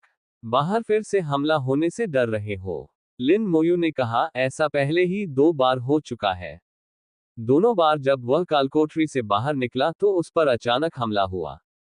उसे डर नहीं था। डैमेज ट्रांसफर की वजह से कमजोर रक्षा होने पर भी उसे तुरंत चोट नहीं लग सकती थी। लेकिन निंग येई अलग थी। उस पर अचानक हमला होना वाकई खतरनाक हो सकता था। लगातार 2 दुर्घटनाओं के बाद सावधान रहना बेहतर था। संपर्क सेवा की शर्तें। विनाशकारी जादूगर सी 125 अध्याय 125 रेशियो 125 अध्याय 125 शत्रु फिर से मिलते हैं। देखो, मैंने तुमसे कहा था कि हम हर बार घात लगाकर नहीं मारे जाएंगे। लेकिन सावधानी बरतना पछताने से बेहतर है। ऐसा करने में आप गलत नहीं हैं। निंग येई खिलखिलाकर हंस पड़ी, मानो उसे सब समझ आ गया हो। इस बार कालकोठरी के बाहर का माहौल बेहद शांतिपूर्ण था, बिल्कुल भी कोई परेशानी नहीं थी। कालकोठरी के प्रवेश द्वार के आसपास भारी भीड़ जमा हो गई थी। लोग मांस भून रहे थे, शराब पी रहे थे, टीमों के लिए भर्ती कर रहे थे और यहां तक कि सामान बेचने के लिए स्टॉल भी लगा रहे थे। कालकोठरी का प्रवेश द्वार लगभग एक बाजार में बदल गया था। लिन मोयू ने धीरे से कहा, कुछ और डंजन रन और थोड़ी किस्मत के साथ हम आपका आउटपोस्ट सेट पूरा कर सकते हैं। निंग येई ने बड़ी खुशी से मुस्कुराते हुए कहा, एक हिल आउटपोस्ट सेट? कितने लोग इसका सपना देखते हैं? उसने हिल आउटपोस्ट डैगर को फिर से निहारने के लिए बाहर निकाला। वह उस उत्कृष्ट डैगर को देखते देखते कभी नहीं थकती थी। तुम इसे कई बार देख चुकी हो। कालकोठरी में निंग येई अक्सर कटार को बाहर निकालकर देखती रहती थी, मानो उसे उसमें कुछ नया दिख रहा हो। लिन मोयू को समझ नहीं आया, क्या खंजर सिर्फ खंजर ही नहीं होता? देखने लायक और क्या था? निंग येई ने उसे घूरते हुए कहा, बेवकूफ। बेशक खंजर तो वही था। फर्क सिर्फ इतना था कि वह खंजर उसे किसने दिया था। दुर्भाग्यवश लिन मोयू, जो एक मंदबुद्धि व्यक्ति है, इस बात को नहीं समझेगी। लिन मोयू ने कुछ खाना निकाला और पूछा, क्या तुम्हें भूख लगी है?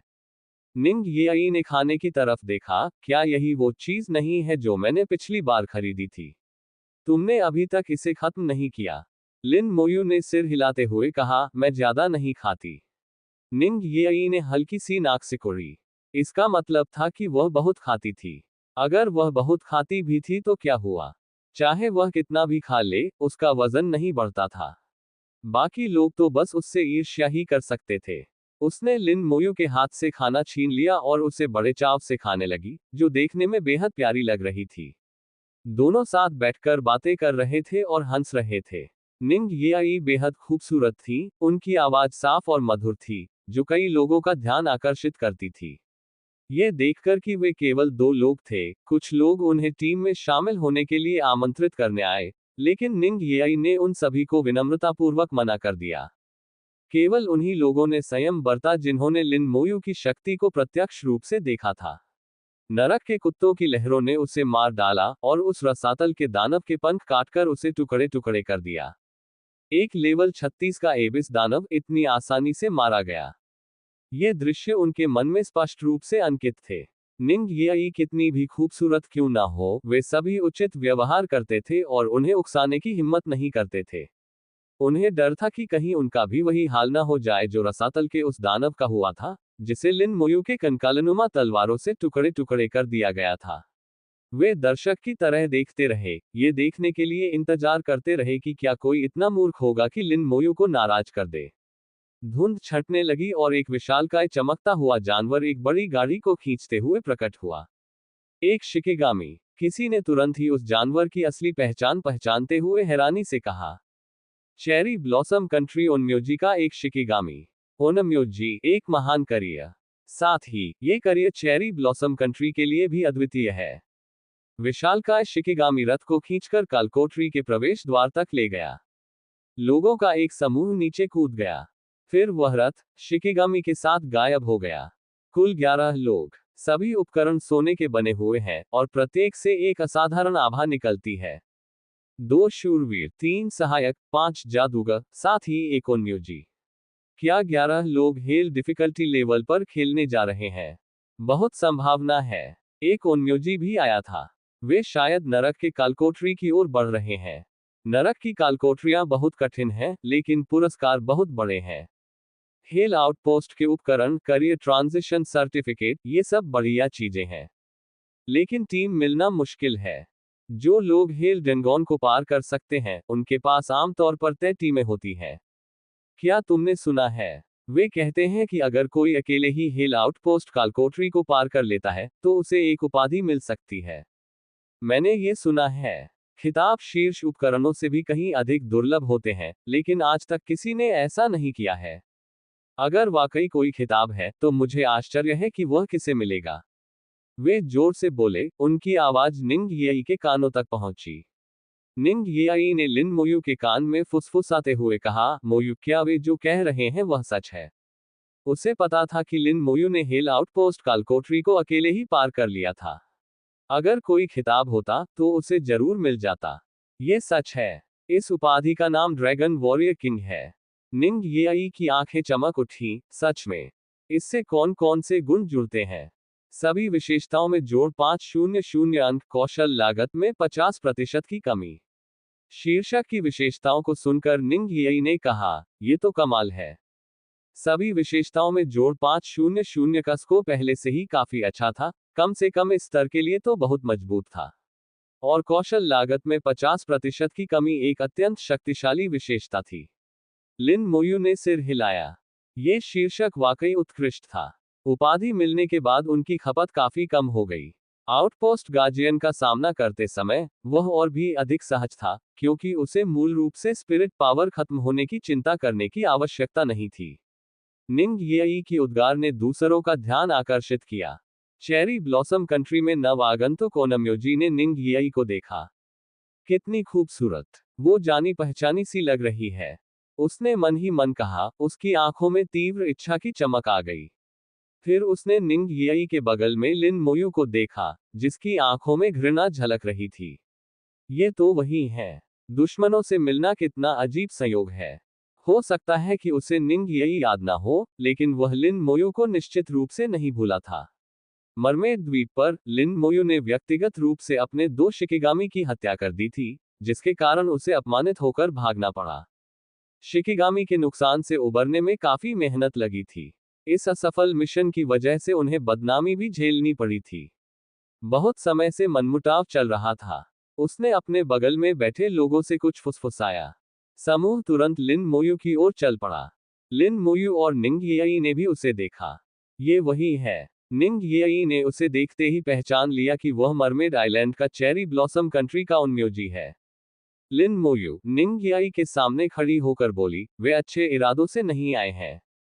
पिछली बार मरमेड द्वीप पर दूसरी तरफ के लोग जल्दी से भाग निकले थे, लेकिन अगर ऐसा यहां होता तो लिन मोयू को कोई आपत्ति नहीं थी।